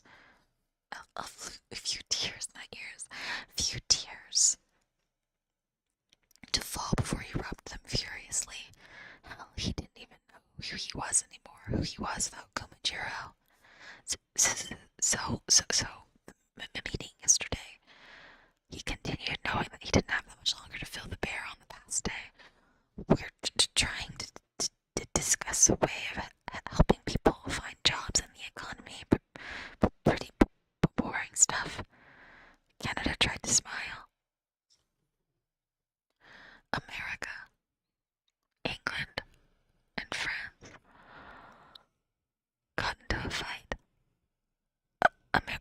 America says we should pay people to eat at fast food places. I don't think that will solve the problem. A sigh. Even in his depression, Canada wondered how his brother managed to be the country of such high appeal. Not much else happened. Russia said that the problem should be so solved once we all become one with him. America objected. Of course, Russia has been good from what I can tell. We played hockey the other day. Did I tell you we tied? You'd be proud of it. Of me, I think. Hello everyone, welcome in. Also, if you're just getting back, hello. I hope you're all doing well. Canada doubted what his companion would have felt, but it's nice to guess, even though America disapproved. Self and Russia were quite good friends, both Arctic territories. They had that to discuss. Hockey was another, of course. Canada was a bit intimidated by the brute. The only thing that kept him from running away most of the time was the look in his violet eyes. And the occasional not as insane as normal smile that appeared on his handsome face. A blush rose to the nation's cheeks, imagining Russia. He shook his head. Thoughts too inappropriate to have while visiting the deceased. Well, I better get to the meeting. I'll fill you in later, okay? He patted the stone and stayed for a moment, and the breeze picked up, ruffling the trees, bushes, and grass around him and causing them to make noise. I really miss you. Standing up and taking in a shaky breath, he had to keep himself together for the meeting. He needed to focus today. He hadn't even noticed the eyes watching him so intently. The figure that stood out of the woods hovered over the grave, a smile growing on his face.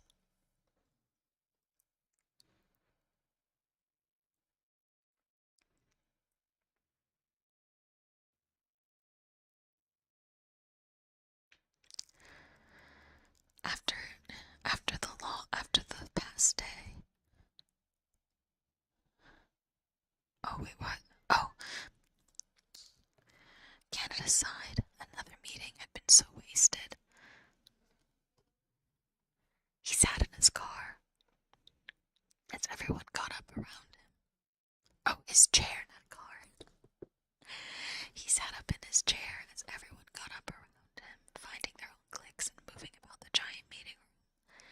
He stayed staring down at the paper he took notes on. Well, that he was supposed to take notes on.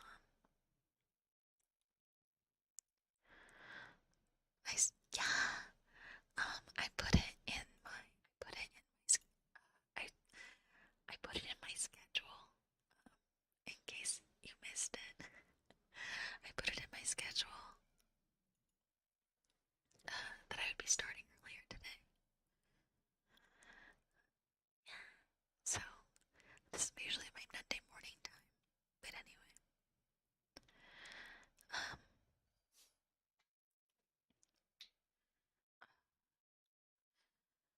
He bit his lip as he slowly pushed himself away from the table as he got up and looked around.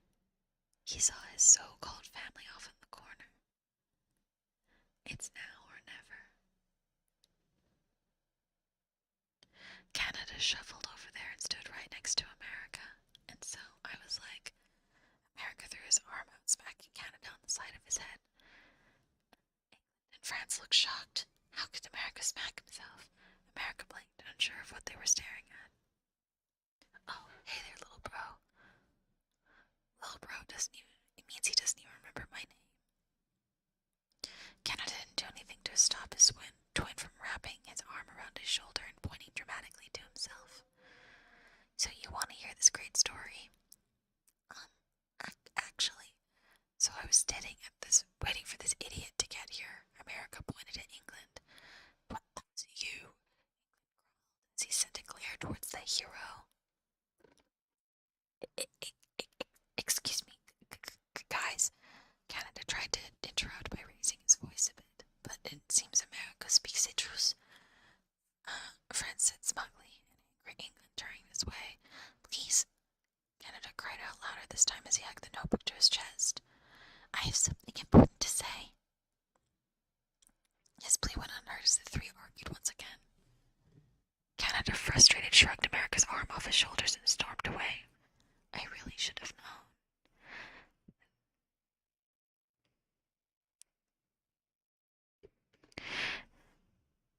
Canada walked towards the door. Head bowed, staring at his feet as he walked. It was when he got closer to the door when he noticed a large figure blocked his path.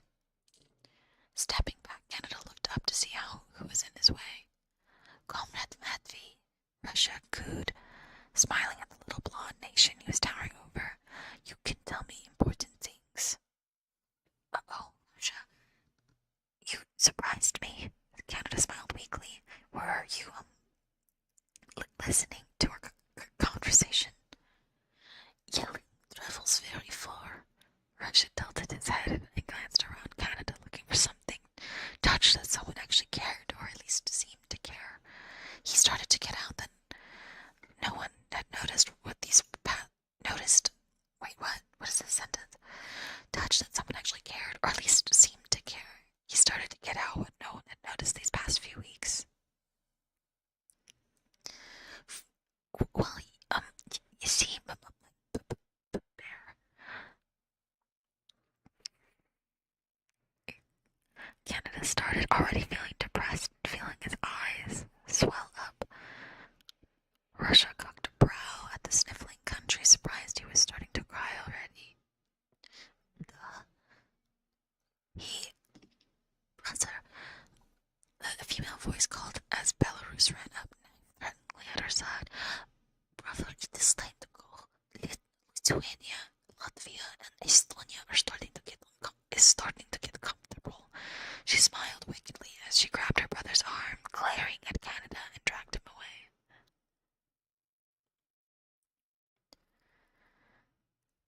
Canada stood there as he watched the one person who was ready to listen being dragged out. The grip on his notebook went from nerveless fiddling to a death grip as he immediately made a dash for the door back to his house. Canada again woke to the sun blaring in his face. He cursed as he threw the sheets off of him and toward the sun, making no progress in blocking it out. He jumped out of bed, annoyed at the day already. Looking down, he noticed that he was wearing the same clothes as he was yesterday. It flashed back to him, being ignored by his family, normal. Russia remembered who he was, and slightly carrying way not normal. Russia being dragged out by his sister and leaving Canada all alone again. Very normal.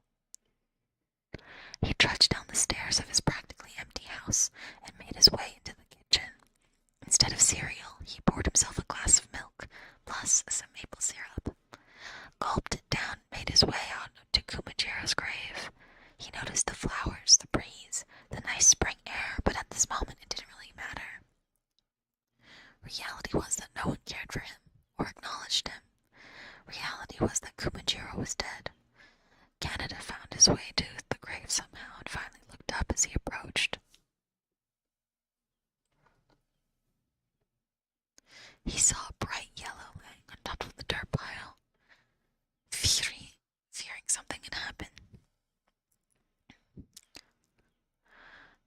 he ran over and kneeled down. He was shocked to find that it was a bouquet of flowers, and not just any flowers, sunflowers. He picked them up and sniffed them, their warm and comforting smell making him smile.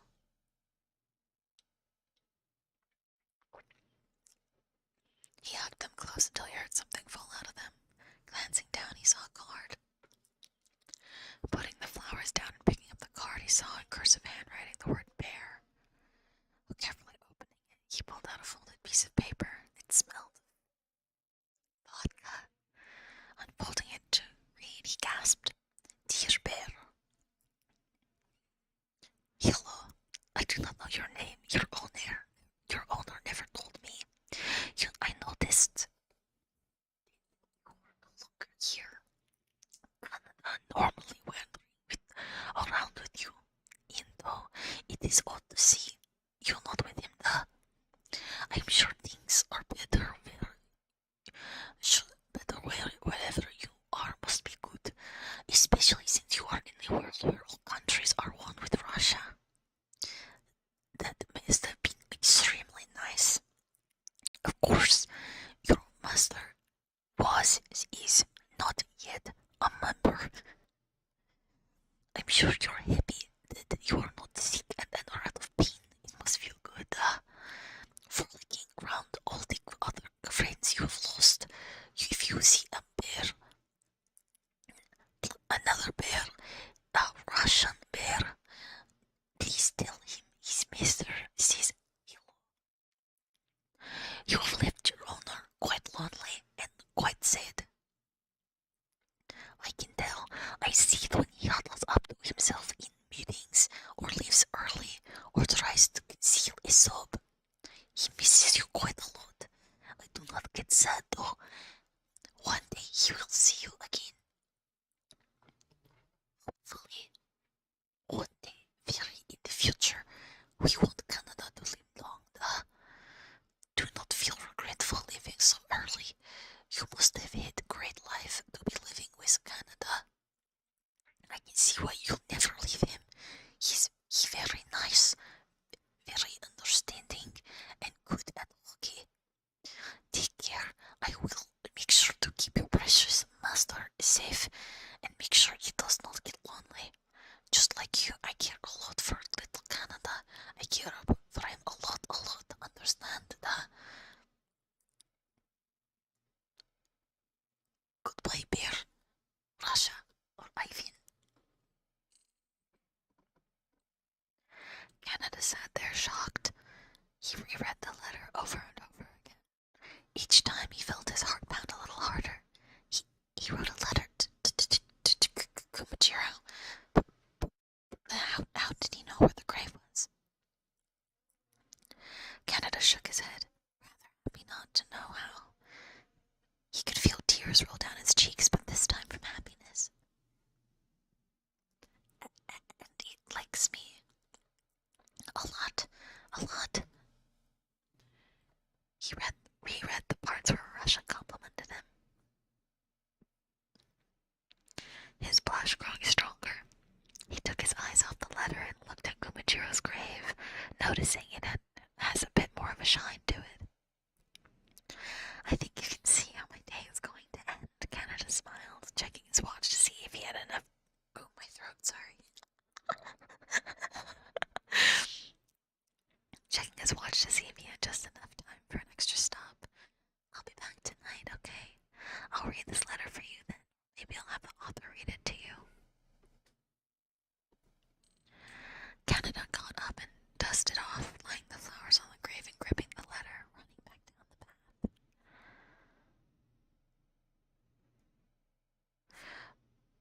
Russia, what's that? America's curiosity enough to make him talk to the former communist nation. He was pointing to the small sleeping form in Russia's arms. The meeting was going to start soon, so many of the nations were still around the room and talking to others. A small group had formed around Russia and his acquaintance. Gift for Canada. Russia smiled slightly as he adjusted what was in his arm, making sure not to drop it. Who? Greece asked, scratching the back of his head. Japan, China, and some other nations nodded in agreement with Italy. Okay, buddy. America is my twin. America is his twin. Hey, Maddie's my twin.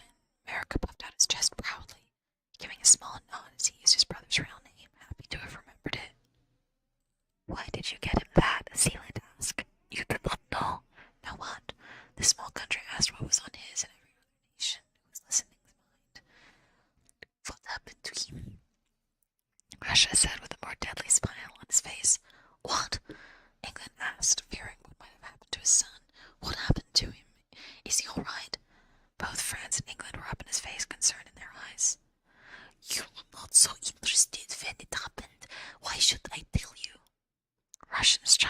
Russia's childlike smile did not go with his icy tone of his voice. Hey, Maddie would have told us, especially me. America chirped in, glaring slightly at the Russian as if challenging his authority over who knew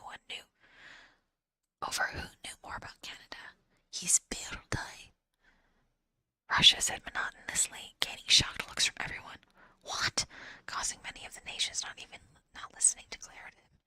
No, he would have told us if something like that happened. America. You aren't serious? My Matthew told me not such a thing.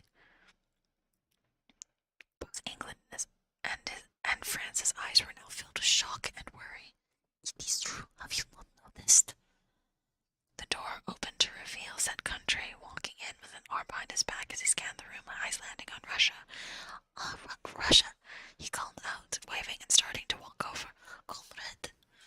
Russia called back, walking forward and breaking out of the bubble of people surrounding him.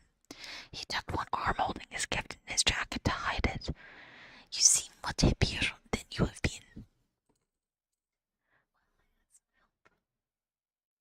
The other nation smiled knowingly back at Russia. Suddenly, he started to fidget.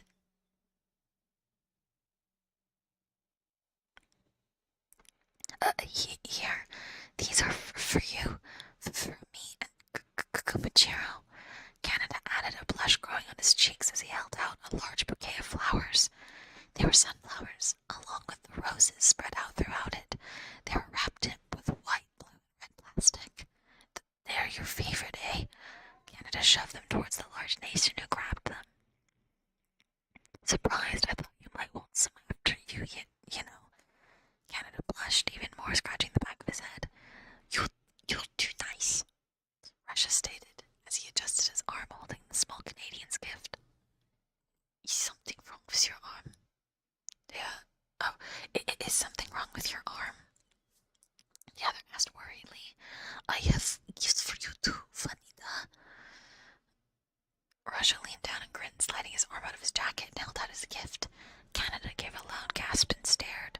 Russia was holding a small polar bear in his large hand, while the bear, obviously too big to sit in his hand alone, was lying down along his arm, his face buried into his gloved hand. The bear's fur was grayer than Kumachiro's, and his claws were longer. He was complete with a red and white collar around his neck, a maple leaf flag tag hanging off of it. The bear woke up and blinked the blonde man in front of him. It tilted his head and to the side and yawned. It asked in a tongue that Canada barely spoke much of. He recognized a few words of Russian, that being one of them, but his smile grew as he brought his hands up to his mouth in happiness and in awe. I know it's not long after, but it is the best way to heal. Russia handed the bear off, Canada holding him as he would have held Kumachiro. The smaller bear leaned up and nipped at his new owner, licking his cheeks a few times. He then proceeded to scrape his claws over Canada's chest in a loving way. He's a bit more aggressive than Kumachiro. Canada laughed as the bear buried itself in his clothing. So that was bear's name. You know, he did it. I wanted that. Russia felt something slam into him while his large body taking most of the impact, as he only wobbled back a step or two, but he dropped his flowers. He glanced down at Canada, who was giving him a hug. The polar bear was sitting across his shoulders, quite content. Russia leaned down and hugged back. The meeting room was completely quiet as the shyest, most threatening countries embraced. Yeah, sometimes the audio gets louder because it's based on how close I am to the microphone. But yeah, I'll do this again sometime. It'll be at my regular stream time, so that way, more people can more people can have more time, I guess, to do it. But yeah, sometimes the audio gets louder because sometimes I hold it really close to my face, and sometimes I don't, because if I don't put my mouth to the microphone,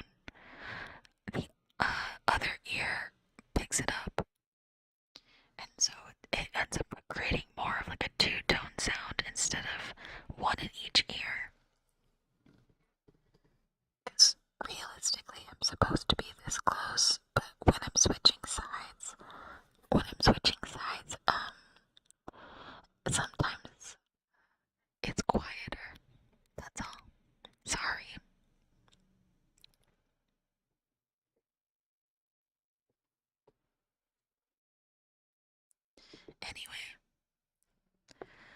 so I drop your flowers. I can buy you new ones.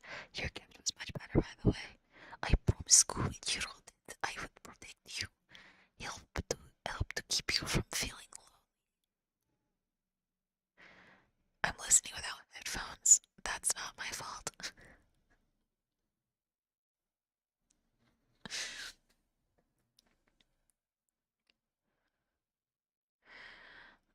I didn't need a new bear for that. I could have just used you. Russia smirked, hugging the small body closer towards his. So I take bear back. No. I like the both of you, Canada said quickly. Good. They broke apart, Russia leaning down to grab the flowers before wrapping his other arm around Canada. You sit with me today. The bigger nation stated, leading him over towards his normal seat. But doesn't Latvia normally sit next to you? Canada does not want to impose on the other nation. Latvia doesn't mind. Russia glanced at the country and only nodded and looked relieved. They each took a seat, sliding the other closer towards the now happy blonde. Canada was playing with his new pet, moving its paws up and down while laughing a bit as it stared up at him, confused. Russia, looking at his flowers happily, fingering the petal of one of them. Silence overtook the entire room, all eyes now on the odd pair. Maddie, America called out, first to break the silence. Yes, what are you doing sitting next to him? The nation yelled out loudly and pointed an accusing finger. I thought I told you he's not evil.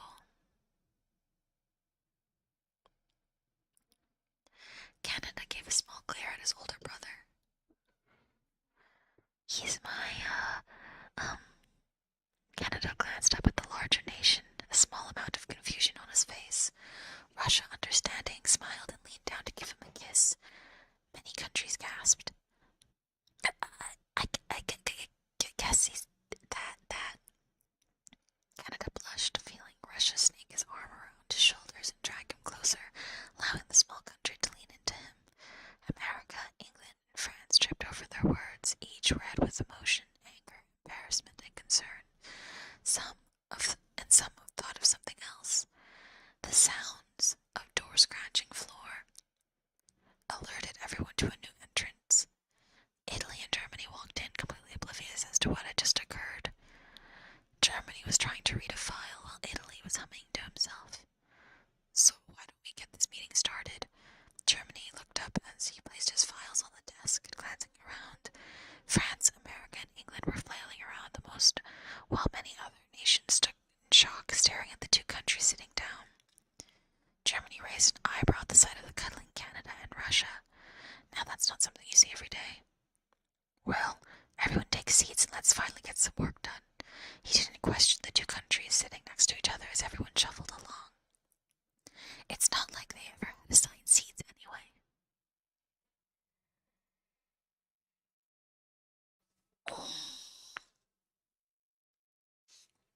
Yeah. There you go. That one was really long, but I hope you managed to enjoy it. Oh God. Yeah. I hope you liked it. That was too long, bro. Oh, sorry.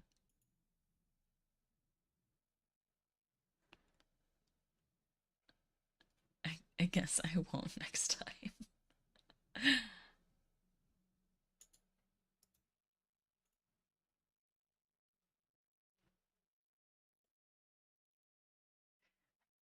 Is it Hetalia? Well, of course it was long. I mean, it was also a normal fic. I was mostly reading like drabbles and cursed stuff before. You guys wanted something normal.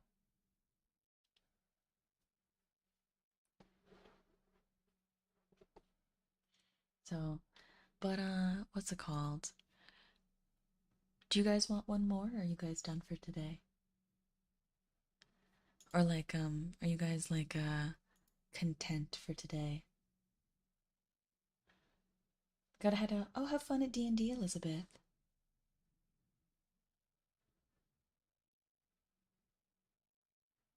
I'm down for one more. Do you guys want cursed or wholesome? Because I've got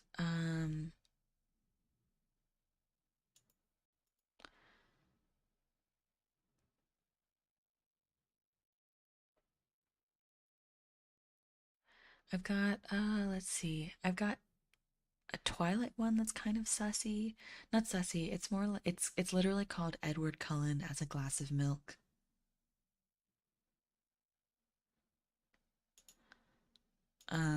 I also have, let's see.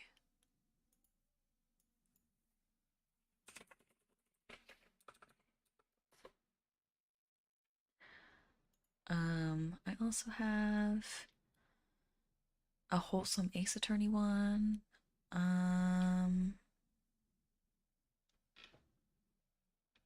Yeah, a glass of milk. It's literally called a glass of milk. It says Edward Cullen as a glass of milk. This is a Prater random idea, but the summary is Edward is unfortunately turned into a glass of milk. Carlyle says that Edward can return as a human or return as a vampire. What will Bella choose? Can we get 3 choices? 3? Okay, hold on.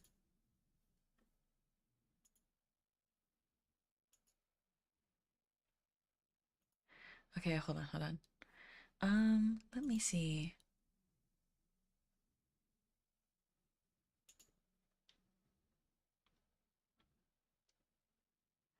Oh, I don't want to read that. I was looking at more Minecraft fics and it showed up like I found a Minecraft like Ghast X reader vor fic on Archive of Our Own. It was really that was like really confusing. I was like, I don't know if I want to read that. Why does that exist?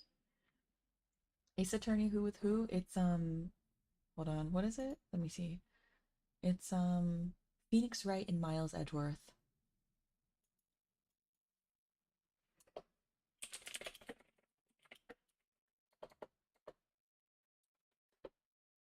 Okay, I also have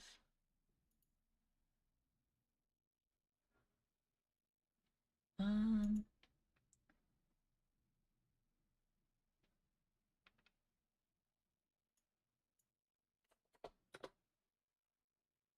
here, okay. I have Shrek X Reader Fix.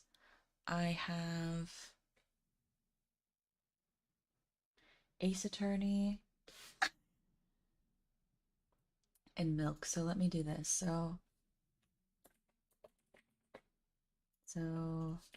Edward Cullen is a glass of milk. Phoenix Wright Miles Edward. And then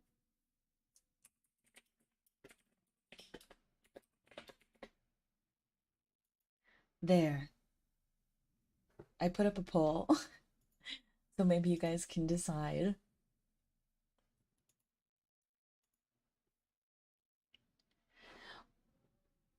Remember what she read Shrek is Love, Shrek is Life. I think that's a little different.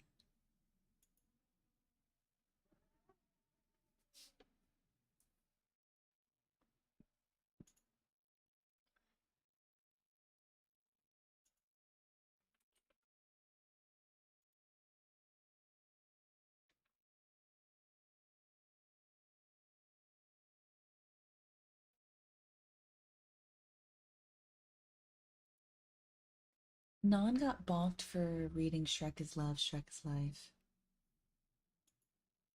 So currently, Phoenix Wright and is winning.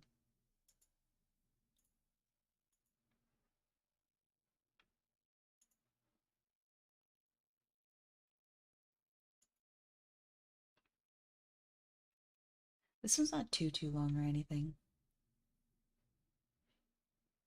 Yeah, she read Shrek is Love, Shrek is Life, and she got hella bonked. So I assume I like feel like what's it called? As long as it's SFW, it's not too bad. But I'm gonna end the poll in just a second. So get your vote in now. Unless you don't care, then don't worry about it. It's totally okay not to also.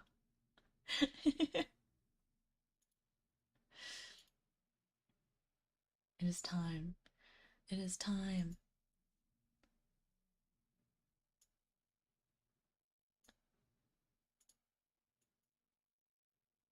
Okay, I've ended the poll. I actually didn't see what the results were. So what does it say? Okay, the Phoenix Wright one. If this one's not, if the Ace Attorney one ends up not being too long, I'll read the Glass of Milk one because Glass of Milk one is like a paragraph. It's really short. So give me 1 second. Okay, so let's go. Let's start. Some Things Never Change by Lilac Bird. Under the oak tree behind the school, 9-year-old Phoenix nervously waits to confess to his crush. Childhood fluff. Phoenix and Miles. Oh wait, hold on. No, not this. Wait, this is not the right one. Hold on. Not yet. Not this one. Not this one. Wait.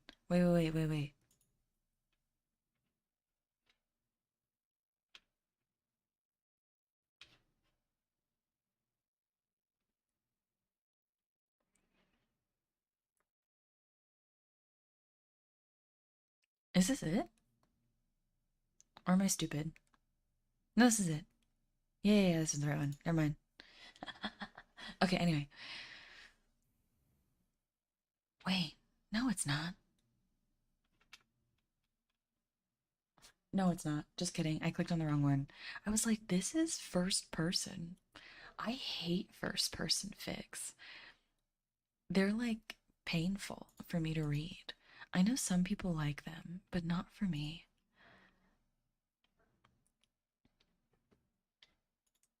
Okay. Here it is. Okay, okay, here we go. Another Day by So Right, So Wrong. The Home Life of Two Lawyers. A one-shot. Phoenix Wright. Phoenix and Edgeworth Happy Domestic Fluff Fic. Written for the Phoenix Wright Kink Meme on LiveJournal. Author's note. Oh man, I fail. It's been so long since I've been here because I've been too lazy to upload a fic. How sad is that? Anyway, here's some fluff. Written for the Kink Meme. Like almost everything here, lols.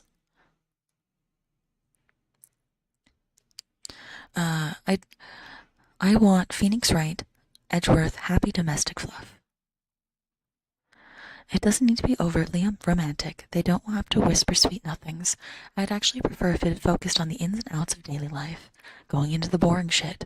Like, what groceries do we need to buy? And what are we going to call the plumber about the drippy faucet? And where the hell did you put the laundry detergent? I just want some warm, comfortable fic about living with someone you love. The same person wrote like a fic that was like really sad, and it's one of my favorites. I want, maybe some other time I'll do this again. Maybe I'll do fanfic reading at my regular time, and then I'll read all the sad ones we didn't read today. I'll share my favorite sad ones. Okay. Phoenix wakes up to Miles staring at him.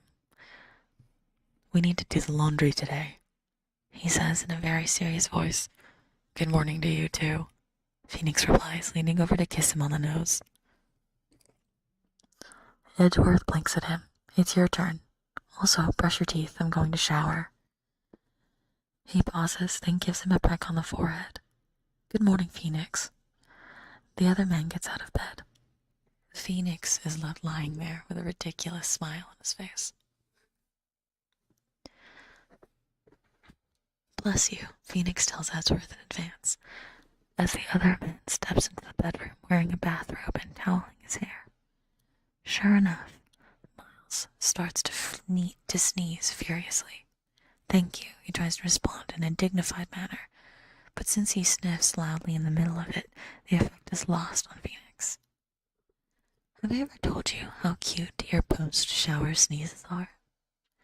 Only yesterday and the day before. Edgeworth replies, repeating the words of yesterday and the day before. He throws on a button-down shirt and slacks. Even on the weekend, he can't just be casual, but formal casual. Whatever the hell that means. Get out of bed soon. I'll be cooking breakfast. Phoenix says. He scarfs down the omelet in about 5 bites and then looks at Edgeworth, who is daintily cutting away at his own omelet with a knife. Very elegant, Miles says. Phoenix grins. Thank you. I pride myself on my gracefulness. It's one of my best qualities. The other man snorts into his glass of orange juice. Of course, a small smile playing on his lips. By the way, I'm going grocery shopping after this. We ran out of eggs.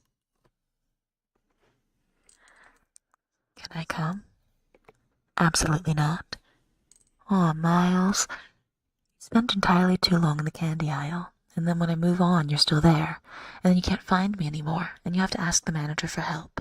Do you know how mortified I was when I heard the intercom asking me to come to the front of the store to retrieve a grown man? He blushes. What if I promise to follow you the whole time? You have to do the laundry. Oh, right. Edgeworth sighs. I'll buy you candy, Phoenix, and maybe rent a movie. What do you want to see? The third Pink Princess DVD is out now, I hear. Absolutely not. Phoenix drawls, grinning at him. Besides, I get to choose this time. You know I'll force you to watch it eventually, right? Yeah, but I'd like to put it off as long as humanly possible. You're such a spoiled sport, Miles says with a perfectly straight face, and after a second, both of them can't help but laugh. I derps a lot. You're feeling sick today? I hope you feel better, my dear. Please rest a lot. Mwah. For you.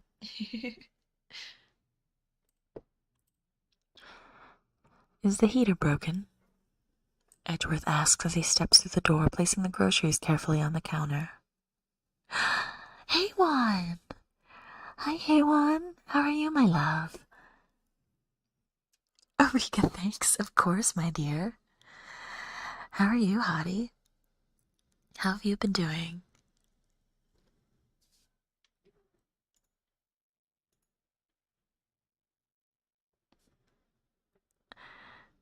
Sorry, this is just a fan account. Oh, sorry. Oh, you're right. Hello, Ophi Fan 101. It's nice to see you in the chat. It's so good to see you.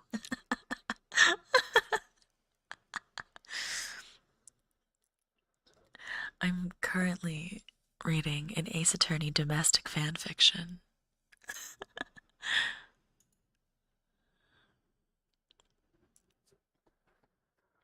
Only a little, sass.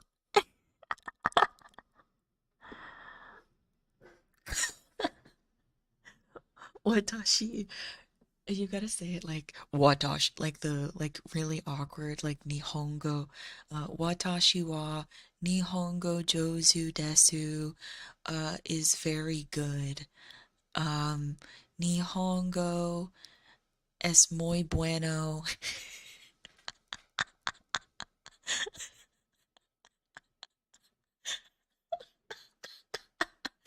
Hi, Randall. How are you, dear?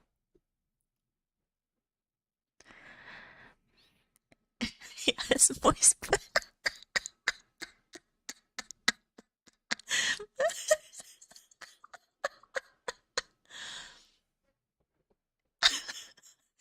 Oh, wait.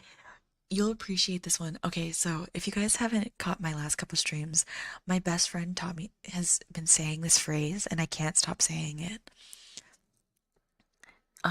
It's ikuzomis, my bromies, or ikuzomis, my homies. Ikuzomi, my homie.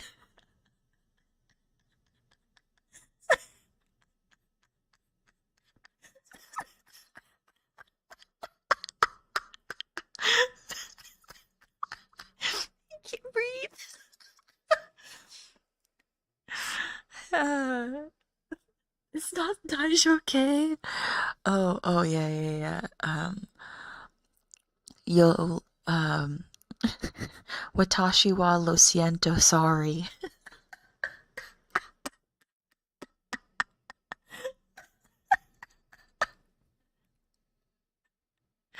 Yamete could stop.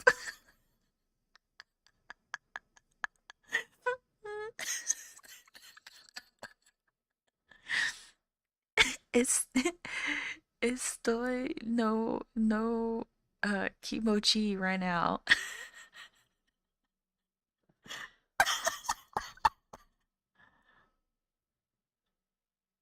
So you speak that hurt a lot, is right?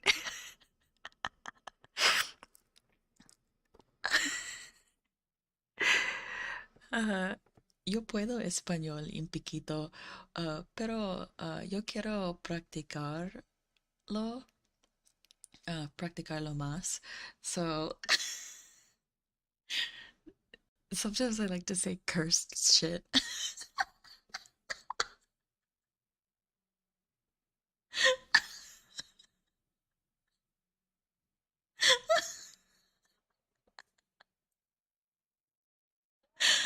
Oh God.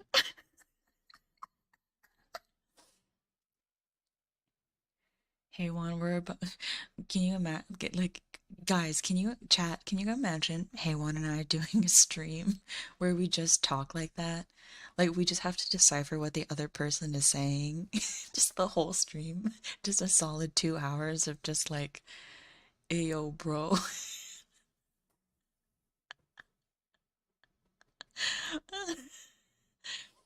Japanglish.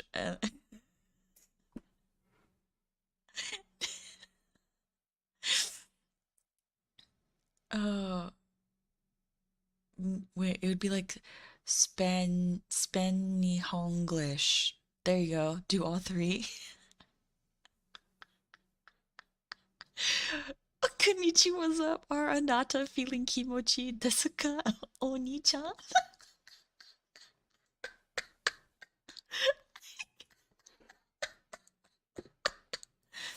Oh my god, yeah, Japan. Just like uh Konnichihola. Um are Anata feeling muy bueno desu ka, Oni-chan? I hope you guys are liking this with this microphone. I hope that the cursed, chaotic shit that I would normally say on a regular day sounds even better when I'm right here in your ears. Just.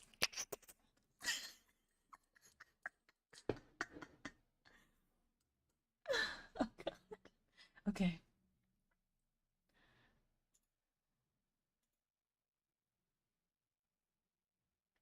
Why am I like this? Because I'm fucking funny.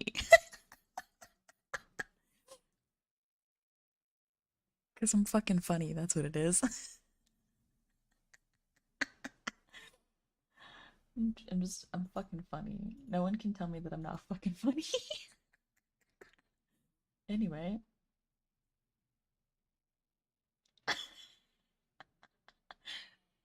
Remember when I was reading fanfics? I'm gonna do that now. Here. Here, to make up for it, okay? I'm here to make up for it, okay?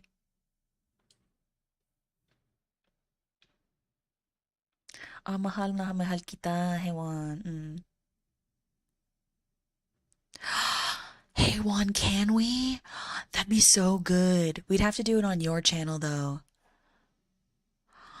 I want to do that. We'd have to do that on your channel. But I'm so down. I'm so down. That's so good.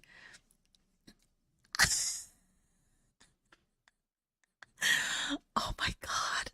Let me know when we free. I got you. I got you, baby. Here. To cleanse everybody's ears from whenever I just did that. Here. Mwah. Mwah.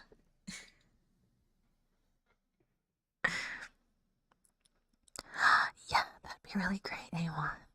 That'd be so good. We'd both be in your ears, just going. Oh, I just liked that. I did an ear lick. I hope you liked it.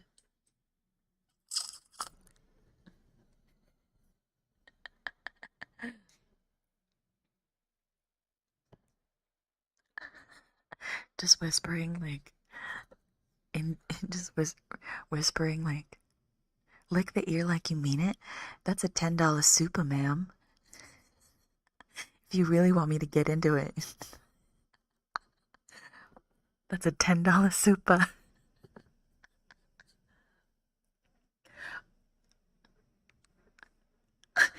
Moaning to me in my Nihongo. Moaning, whenever I just think of moaning in Nihongo, it's like my brain just goes like that.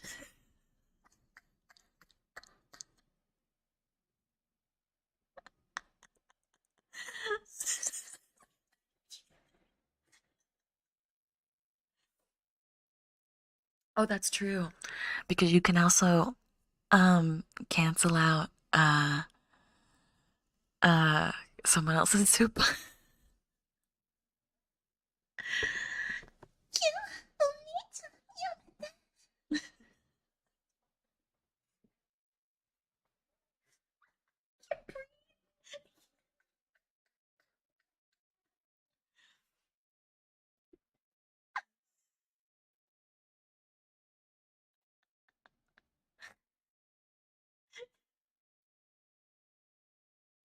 Oh my god.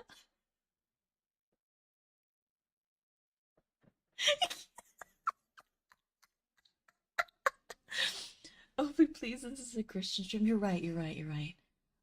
It would be more like, yeah, Jesus!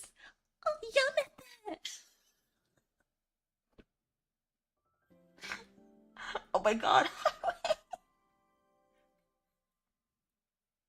You owe me, hey Juan.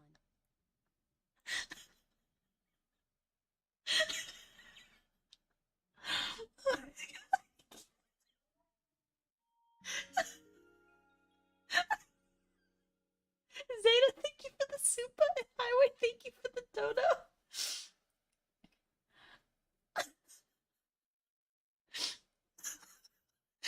Okay, I hope you're ready for it, darling.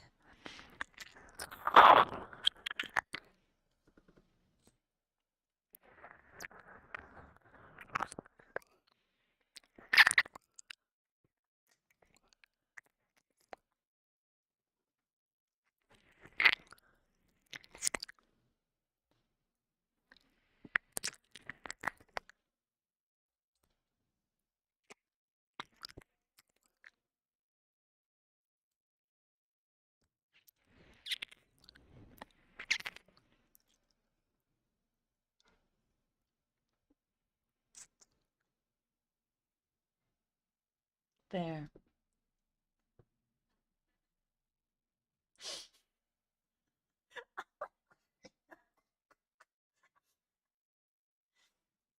There you go. I hope you liked it. I did say, any triggers that you want, just let me know.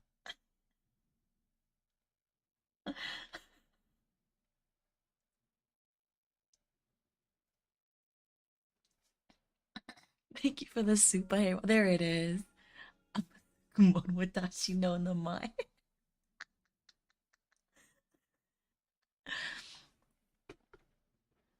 For the donators, A1, Zeta, Highway.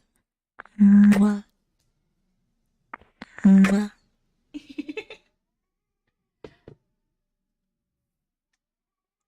Any BL? Oh, we were technically reading Ace Attorney fanfic. Okay, hold on one sec.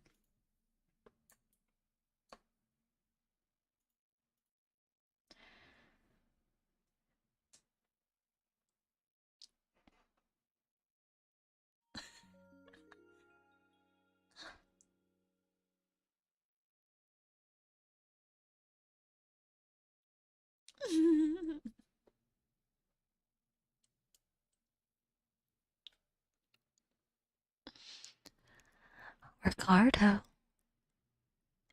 you want me to lick the mic again? You want me to get right in here? Just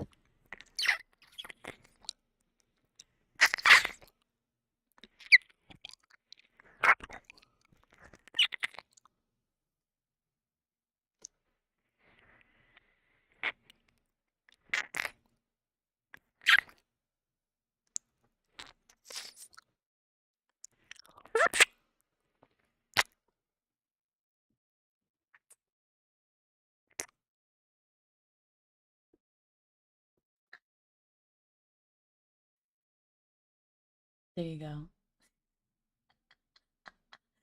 There you go. Just there you go. I did say. Can you guys hear better now? Is that helpful? Do your ears feel cleansed?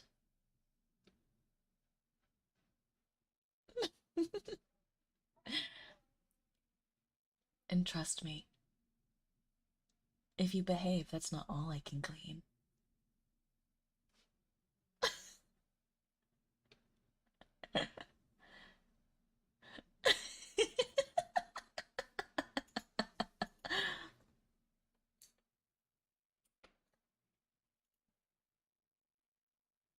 Mm-mm-mm. I can hear much better, thank you. Of course. I am here to provide as much help as I can to make you as comfortable as possible. And if it means you can hear me way more clearly, then I am more than happy.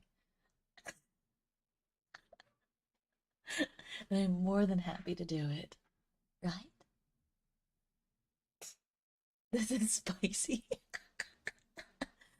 No, hey Juan, don't worry. You get a special treatment later.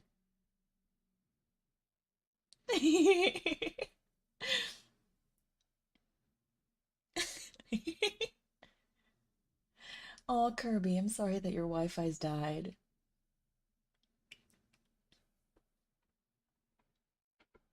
Oh my god, do it, hey Juan. I'll make it my profile picture. We can match again. See, guys, this is why I have many a wife. You gotta treat them all right like this. Take notes, because remember at the beginning I was giving relationship advice?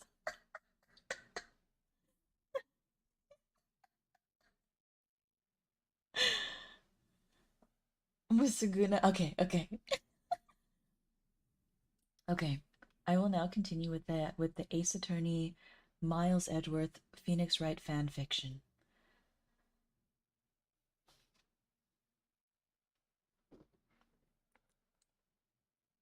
Okay. So please enjoy while I read to you. When wife is a purple, I need specifics. Well, when your waifu is your Yandere purple tea phantom, then what you need to do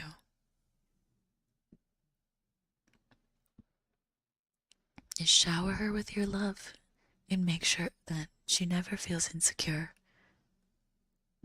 about where that love is coming from. That your eyes never stray. Because if they do, it could be a lot of, well, there could be a lot of, let's just say, missing people. Purple boba tea. Oh, I was about to say, we have both here. We have both, as I always say here. You may look disrespectfully, but you also must speak respectfully.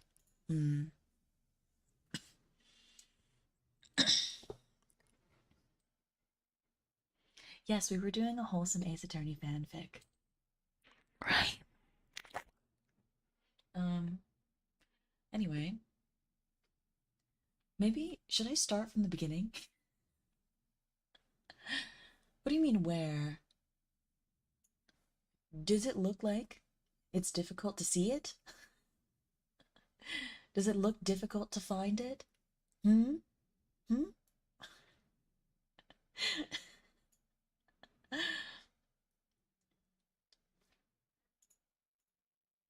Yeah, we're going back to the wholesome fanfictions.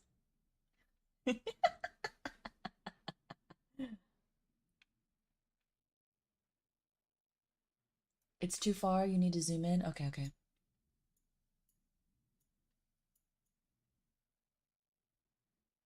Is that better? Is this better?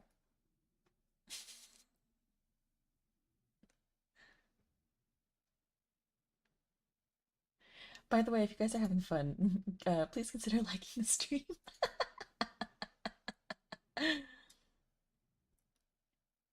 Hmm? Does this work? Is this better?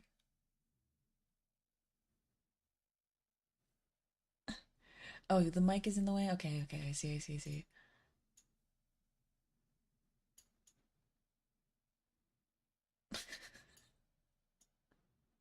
Here, here, here.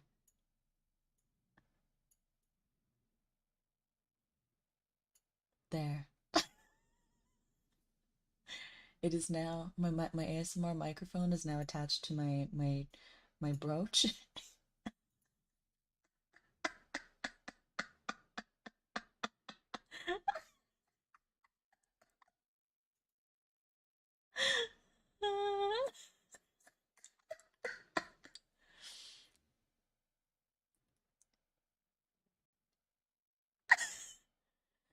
Yeah, chat is usually like this. Sometimes we have big Ophi, except sometimes it's more like this. It's more like hold on. Like, hi chat. Don't you like how we're so close and cuddling each other? Mm, mm, mm, mm. You like it? Do you like it? And if you really behave, and sometimes you guys get to even be on my chest. We get to cuddle. We get to cuddle like this. See? Mm.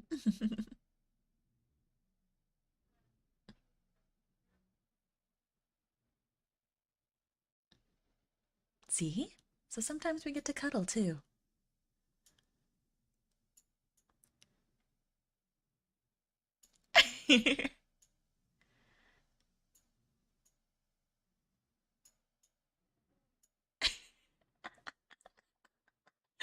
It's not coconut molding, it's true.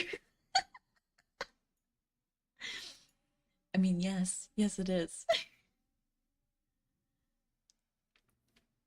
No one can stop your phantom Yandere from being too close to her ghosties. Do you own Stream Avatar? I do. I do have Stream Avatar. I love it. I think it's really fun. They're super duper cute. It's always comfy and open.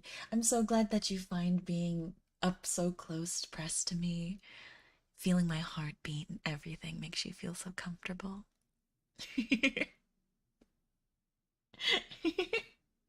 You know, that makes me so happy. Oh, that'd be so fun. I would love that. I would love that, Haywan. If you'd be willing, that'd be so fun. Yeah. And then we can all cuddle together on the stream.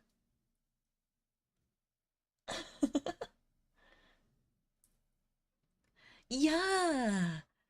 Oh, I'm blushing. Why? Are you blushing because you know you're a good girl, Liz? Bye, Angel. Have a good day, dear.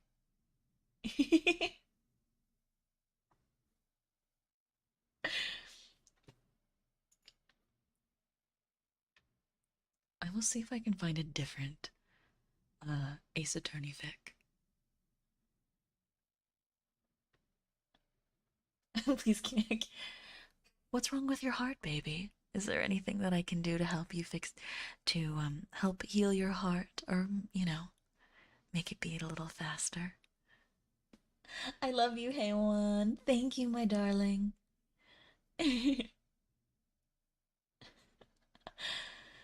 I'll definitely message you about that stream though. It'll be super fun. Well, yeah, I will still do the Twilight one, because I said that I would, but I'm going to look for a different Ace Attorney one. Bye, hey one.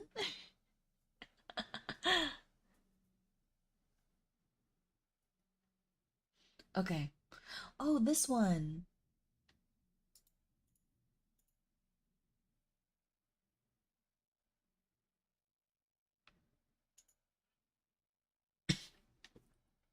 No, no, no, not the bots. No, no, no, no. Thank you, Brooksy. Sneaky bot.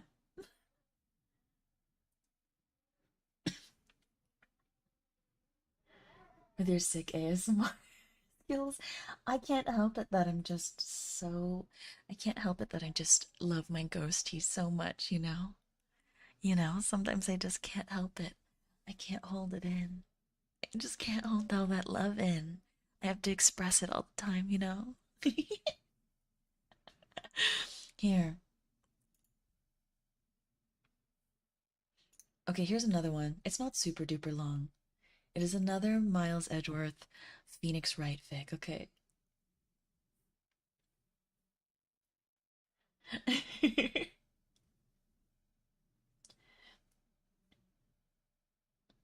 I don't want to go but phone dead. Thanks for the opium, Opie. Of course, my dear. I just had the okay. I had the best idea, and I'm not going to tell you what it is. So if you want to know what it is, stick around for a secret little gift I have for you at the end. Anyway, This is insane. Miles was seriously starting to wonder why he had agreed to this. Oh wait, I have to start from the beginning. Nothing like the real thing. By Shiva-san. Edward, Larry, Maya, and Pearl are making chocolate statue of Phoenix for Valentine's Day. Phoenix Edgeworth, one shot. Nothing like the real thing. Disclaimer. I don't own Phoenix Wright or any of the characters. They belong to Capcom. Note, this fic was originally in response to a prompt on the Phoenix Wright cake meme. On LiveJournal, it's based on this picture, which is an original work Capcom published for Valentine's Day. Note the half-naked photo of Phoenix on the table. This is insane. Miles was seriously starting to wonder why he had agreed to this. Why on earth he had listened to Larry. He should have known better by now. Oh, Edgy, you're doing it wrong. Miles picked up the bowl from the bowl he was stirring chocolate in. Larry had his arm crossed, a serious look on his face. What do you mean I'm doing it wrong?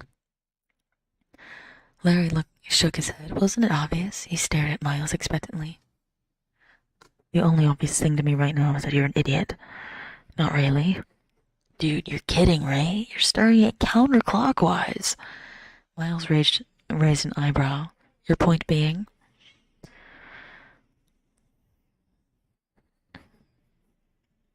Larry laughed. Come on, Edgy. Everyone knows if you don't stir it clockwise, you're unstirring the whole thing. Please tell me he's not serious. Miles snorted. Larry, you... Never mind. He rolled his eyes and started stirring the other way, or else he'd never hear the end of it. It was bad enough that he'd been stuck doing this all day. Trying to reason with Larry would only mean adding to the already headache-inducing situation. And honestly, it didn't seem like a good idea at this moment in time. I have to get this over with so I can get home and forget any of this happened. So, Edgy, Larry started again. Did you bring that photo I asked for? Oh, Christ. Well, yes, I did, but... Great, Larry shouted, clapping his hands excitedly. Where is it? Like I said, I did bring it, but what, Edgy? For Christ's sake, Larry, will you let me finish? Larry flinched, taking a step back and holding his hands out defensively.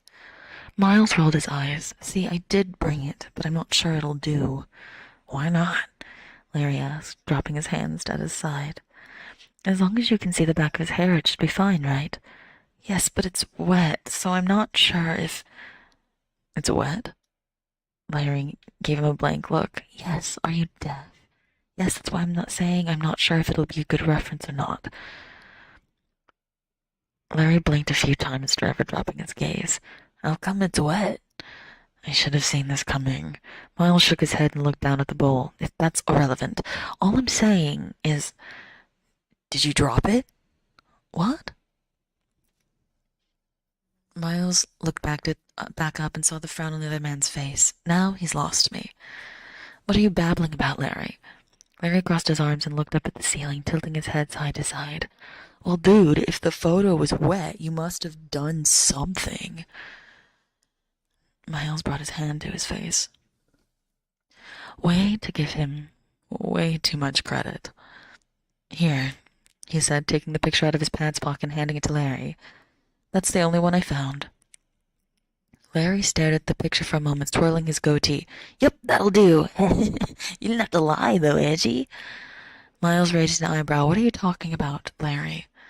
Well, you could have just told me that Nick's hair was messed up instead of making up some stupid excuse. Why would a photo be wet anyways? Silly Edgy. I give up. I give up. Miles directed his attention back to the bowl in front of him, making sure to stir counterclockwise in order to save his ears from more whining. Why had he accepted to help Larry and the Fae girls make that ridiculous statue, anyway? Who on earth made chocolate statues of their friends for Valentine's Day? The worst part was that Maya had insisted they make it in Wright's office, so that they would simply have to hide it until the 14th instead of having to carry it and risk breaking it. I can't believe I'm doing this. It was getting late, it was almost dinner time, and Miles' patience was starting to run out. He'd been working on paperwork all day yesterday, much to Wright's disappointment, and had promised to spend time with him today, since they hadn't seen each other all last week. But the girls had made it very, very clear that they had to finish this today, since Wright would most likely be at his office all week. I hope I don't get out of here too late. He's gonna sulk again. Say, Edgy. Miles looked up at Larry, who was still examining the picture in his hand. What is it? Larry glanced at Miles, then back at the picture again before snapping his head up, a confused look on his face. Why do you have a picture of Nick shirtless? Christ, he did pick up on it. I found it. Yes, I'm very convincing, aren't I? You found it, huh? Well, good find, dude. This'll totally come in handy when the girls get back. I don't believe it. What's taking them so long anyway? I thought the grocery store was just around the corner. I mean, I guess there's a burger joint next to it, so maybe they stopped to buy there to get something to eat. Not maybe. They definitely did. With the money that I gave them for the chocolate. I guess so. Now I understand why Wright always complains about Maya wasting his money. Hey, Edgy. What? Jeez, dude, calm down. I was just thinking. It's a good thing Nick's hairstyle stays spiky even when it's wet, or else this photo... Alright, that's what I... Oh, forget it. Larry shrugged. I wonder if his hair gets flat. No, trust me. It doesn't. No matter how many times that I have... Well, I guess it doesn't matter. Miles shook his head out of his thoughts. What kind of question is that? I don't know. Sometimes I just ask myself all these weird questions, and I'm like, wow, that's deep. And then my, head hurts. Sometimes I wonder how your brain even works, Larry. The door was thrown open, making Miles and Larry both jump. Hey, we're back, Maya shouted as she stepped through the doorway, soon followed by Pearl. We got all the chocolate we need to finish this thing. She walked over to the table and dropped a plastic bag onto it. I see you've been working hard, Mr. Edgeworth. Yeah, Larry replied, patting Miles on the back. Edgy always works really hard. I wish I could say the same about you, Larry. But that's not fair. Of course it's not. You've done nothing but stand there and make idiotic remarks all day while we worked on this thing you wanted to make. But Edgy, I'm the one who made all the sketches and I'm supervising. Whatever. No point in arguing with him, I suppose. I don't exactly need another headache on top of this one, although it's not as if it'd kill him to be a little more helpful. What's this, Larry? Maya asked, pointing at the picture in his hand. Oh, that? It's a photo of Nick so we can get the back of his head right. Ooh. Maya took it from his hand and stared at it for a few seconds before looking back up at Larry. Why is Nick shirtless?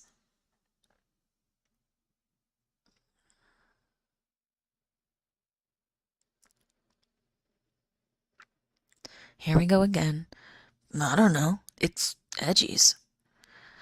Larry, I said I found... I know, dude. I'm just messing with you. Larry replied, grinning from ear to ear. It's just so much funnier to think of it that way. It's like you're some creepy stalker or something. Miles shook his head. Why do I even put up with this? Mystic Maya? What's a piggy stall curve? Pearl asked, a finger poised on her chin. Maya chuckled. Trust me, Pearlie, you don't want to know. She sent Larry a glare before walking over to the table to pick up some sculpting tools and some chocolate. All right, let's get to work on that hair. A few minutes later, Miles glanced at the clock. Oh, it's already past 5. I'm sure Wright has tried calling me at least a dozen times. He sighed. What am I supposed to even tell him anyway? I can't say I was at the office, because I'm sure he tried calling there as well. This is the last time I get caught up in Larry's foolish plans. Yay, hair's all done. Miles turned around and looked at Maya, who was staring at her work in awe. He smirked slightly at the fact that she had some chocolate on her face and didn't seem to notice. Great work, Maya, Larry shouted, giving a thumbs up. He took a few steps back and stretched his arms out in front of him, sticking his tongue out and looking at the chocolate statue through his fingers as if they were some kind of frame. Oh, Mr. Edgeworth, Pearl exclaimed. Your apron is coming loose. Let me tighten that for you. Very well, Miles replied, turning around to stir the chocolate again.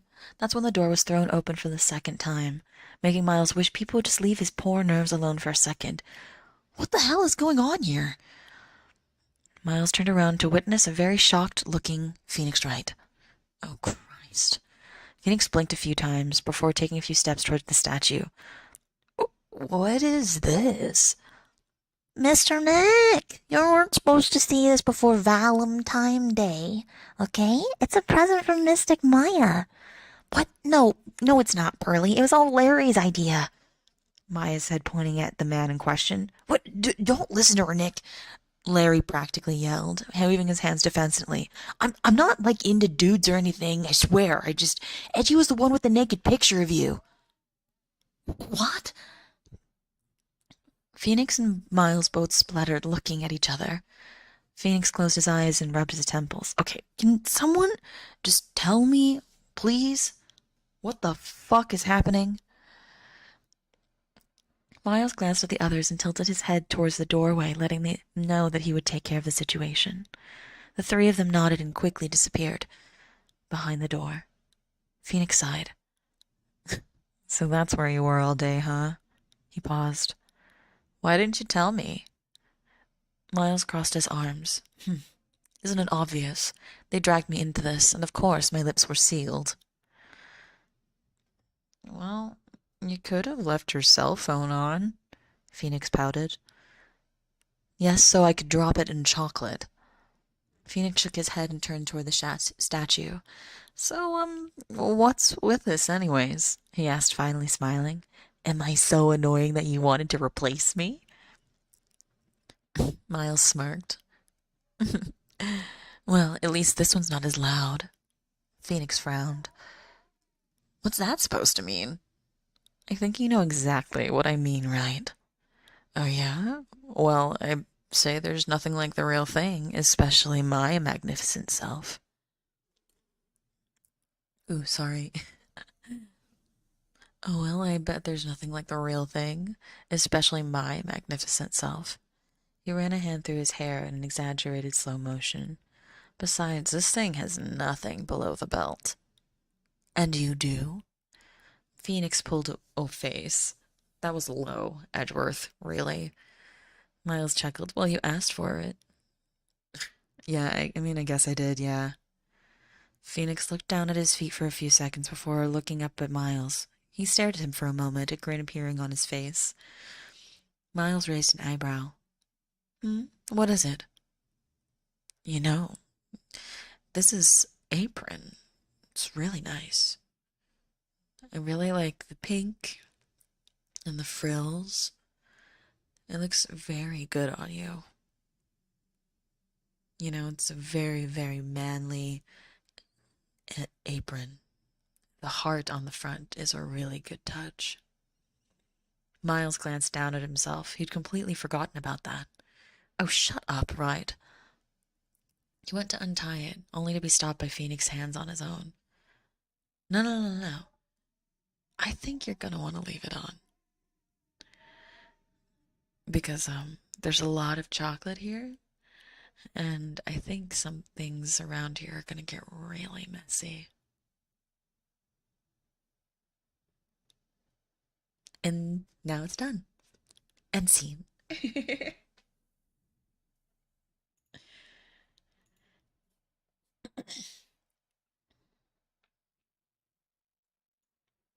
End scene. There you go. I hope you guys liked it.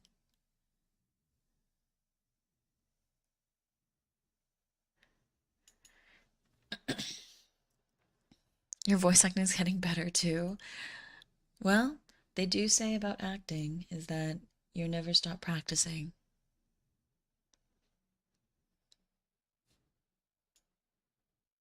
At least that's what I was taught in acting school. That was one thing that they taught us in acting school, is that the thing about being a performer is that you never stop learning things. You never stop practicing. Every little thing you do is something new and something you're learning. So take in every experience and enjoy it. But yeah.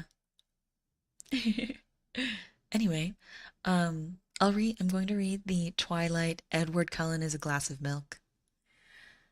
No, no, no, not practice makes perfect. Perfect practice makes perfect. Because if you practice it a bunch but you practice it wrong, it doesn't come out perfect. It just comes out wrong. But if you practice it correctly, and then you will get the correct product.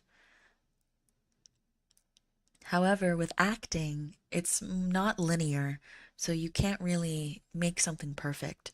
You can only really embrace yourself and your own personal qualities to make a performance as best as you possibly can and as genuine and honest as you can when you tell the story. Because even if you can only do maybe a couple of voices, the sincerity and the honesty is what's going to help carry you through.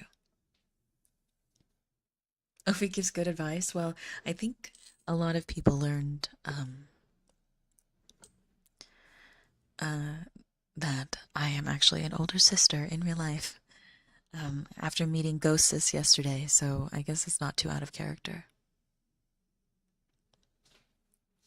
Yeah, perfect practice makes perfect.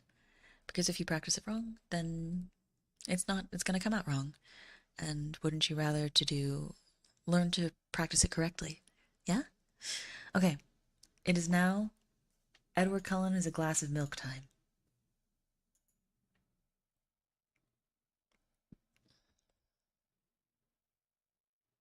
Yeah, exactly. Acting is about the sincerity and is about, like you watch movies, you watch the same actors play the same thing over and over again, and their voices aren't any different. Like film actors, their voices are the same. They don't really change them all too often. I mean, sometimes they do, but it doesn't take away how talented they are. Because like I said, I think it's about the honesty, the sincerity, and the um the way that the character is given personality traits and things like that forward the story. You just use your voice as a tool to further it and inform your tactics. But before I get too into acting, I'll leave that for another stream for another day. So, yeah, exactly, Liz. I think of it more as like playing house. Like you play house, like you're playing pretend like you would when you were a kid, except now it's a profession. But anyway, I'm now going to read Edward Cullen is a Glass of Milk. There's only one chapter, I think, um, because it never got finished. But I like the premise. It's really funny and weird. Anyway, how does Bella even sound? She's like, she talks like this, or she talks like this, or something like that. I stared out my window to the forest. Maybe I could go for a walk. Anything just to get out of this house, or escape my calculus homework. I shook my head at my idiocy. A small part of my mind wondered what Edward would be doing right now, or where Alice and the others were doing. Hunting, perhaps. I closed my eyes, deep in thought, before I heard a quiet knock. I skipped down the stairs and sprinted to the door. Bella, open the door, please. Edward's velvet voice from the outside. My heart swelled as soon as I heard his voice. It was so unbelievably good to hear him. I threw the door open, painting a huge smile on my face until I looked around. No Edward in sight. My face fell. Down here, Bella, Edward said exasperatedly. My gaze slowly came down until I received a jolt from my body. For there was no Edward, but a glass of milk in his place. In his place. Edward? Edward? I called out worriedly. Bella. Edward sighed.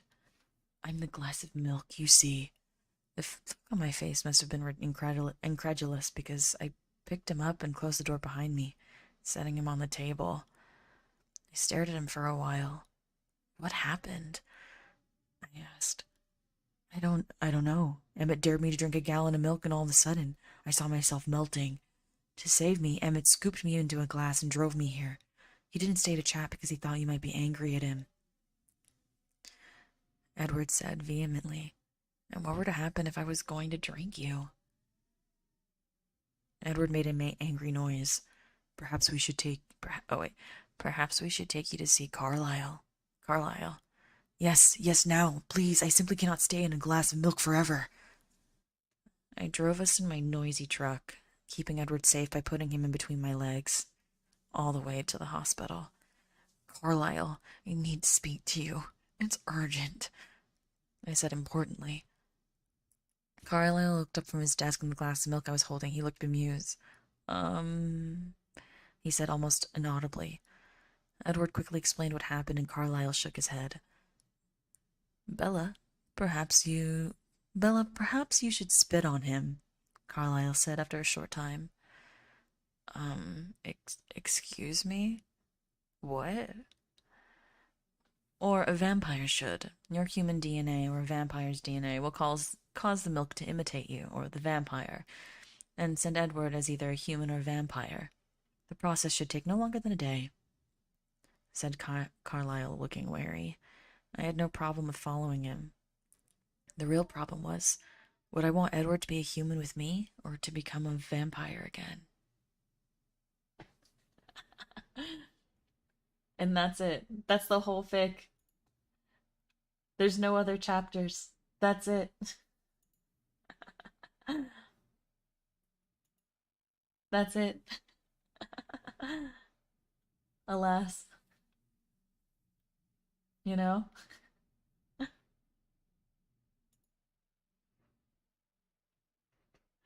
Yeah, I know. I'm sad. I thought I would finish, but it was so weird, yet I was like, but it's like kind of like in you like kind of want to be invested in it a little bit. There's the cliffhanger that will never get um what's it called? That will never get finished because it was last updated in 2008.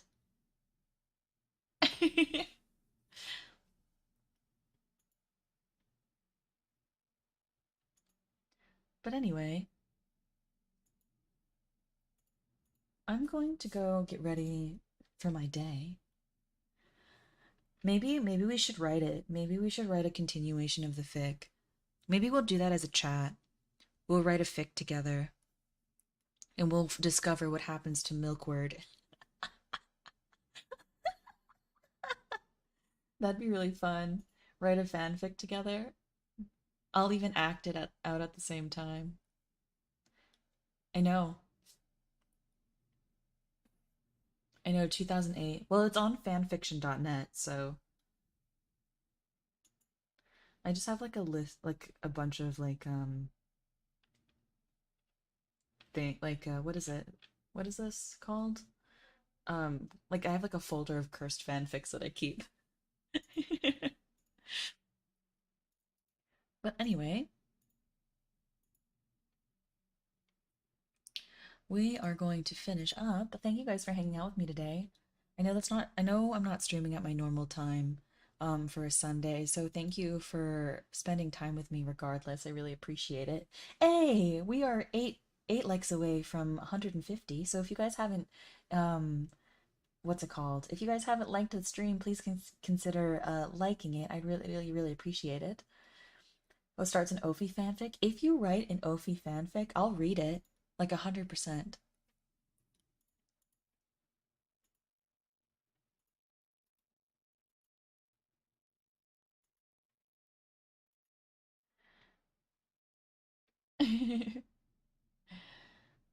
Oh, thank you. I'm glad you like my glasses. Claro made them for me.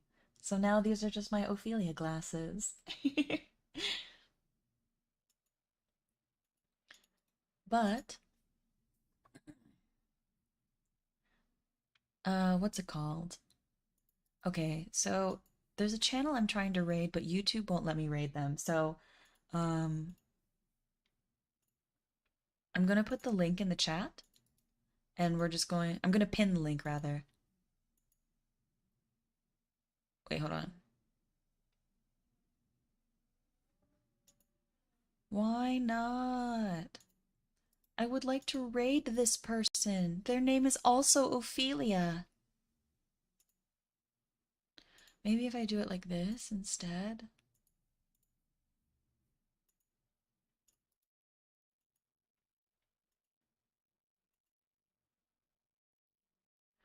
Dang it. Okay, so it'll have to be a manual redirect. But, okay, I'm gonna pin it.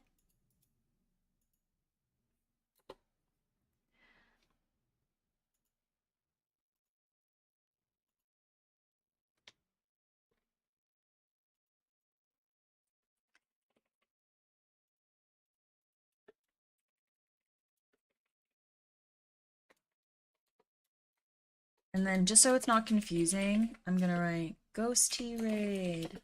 So go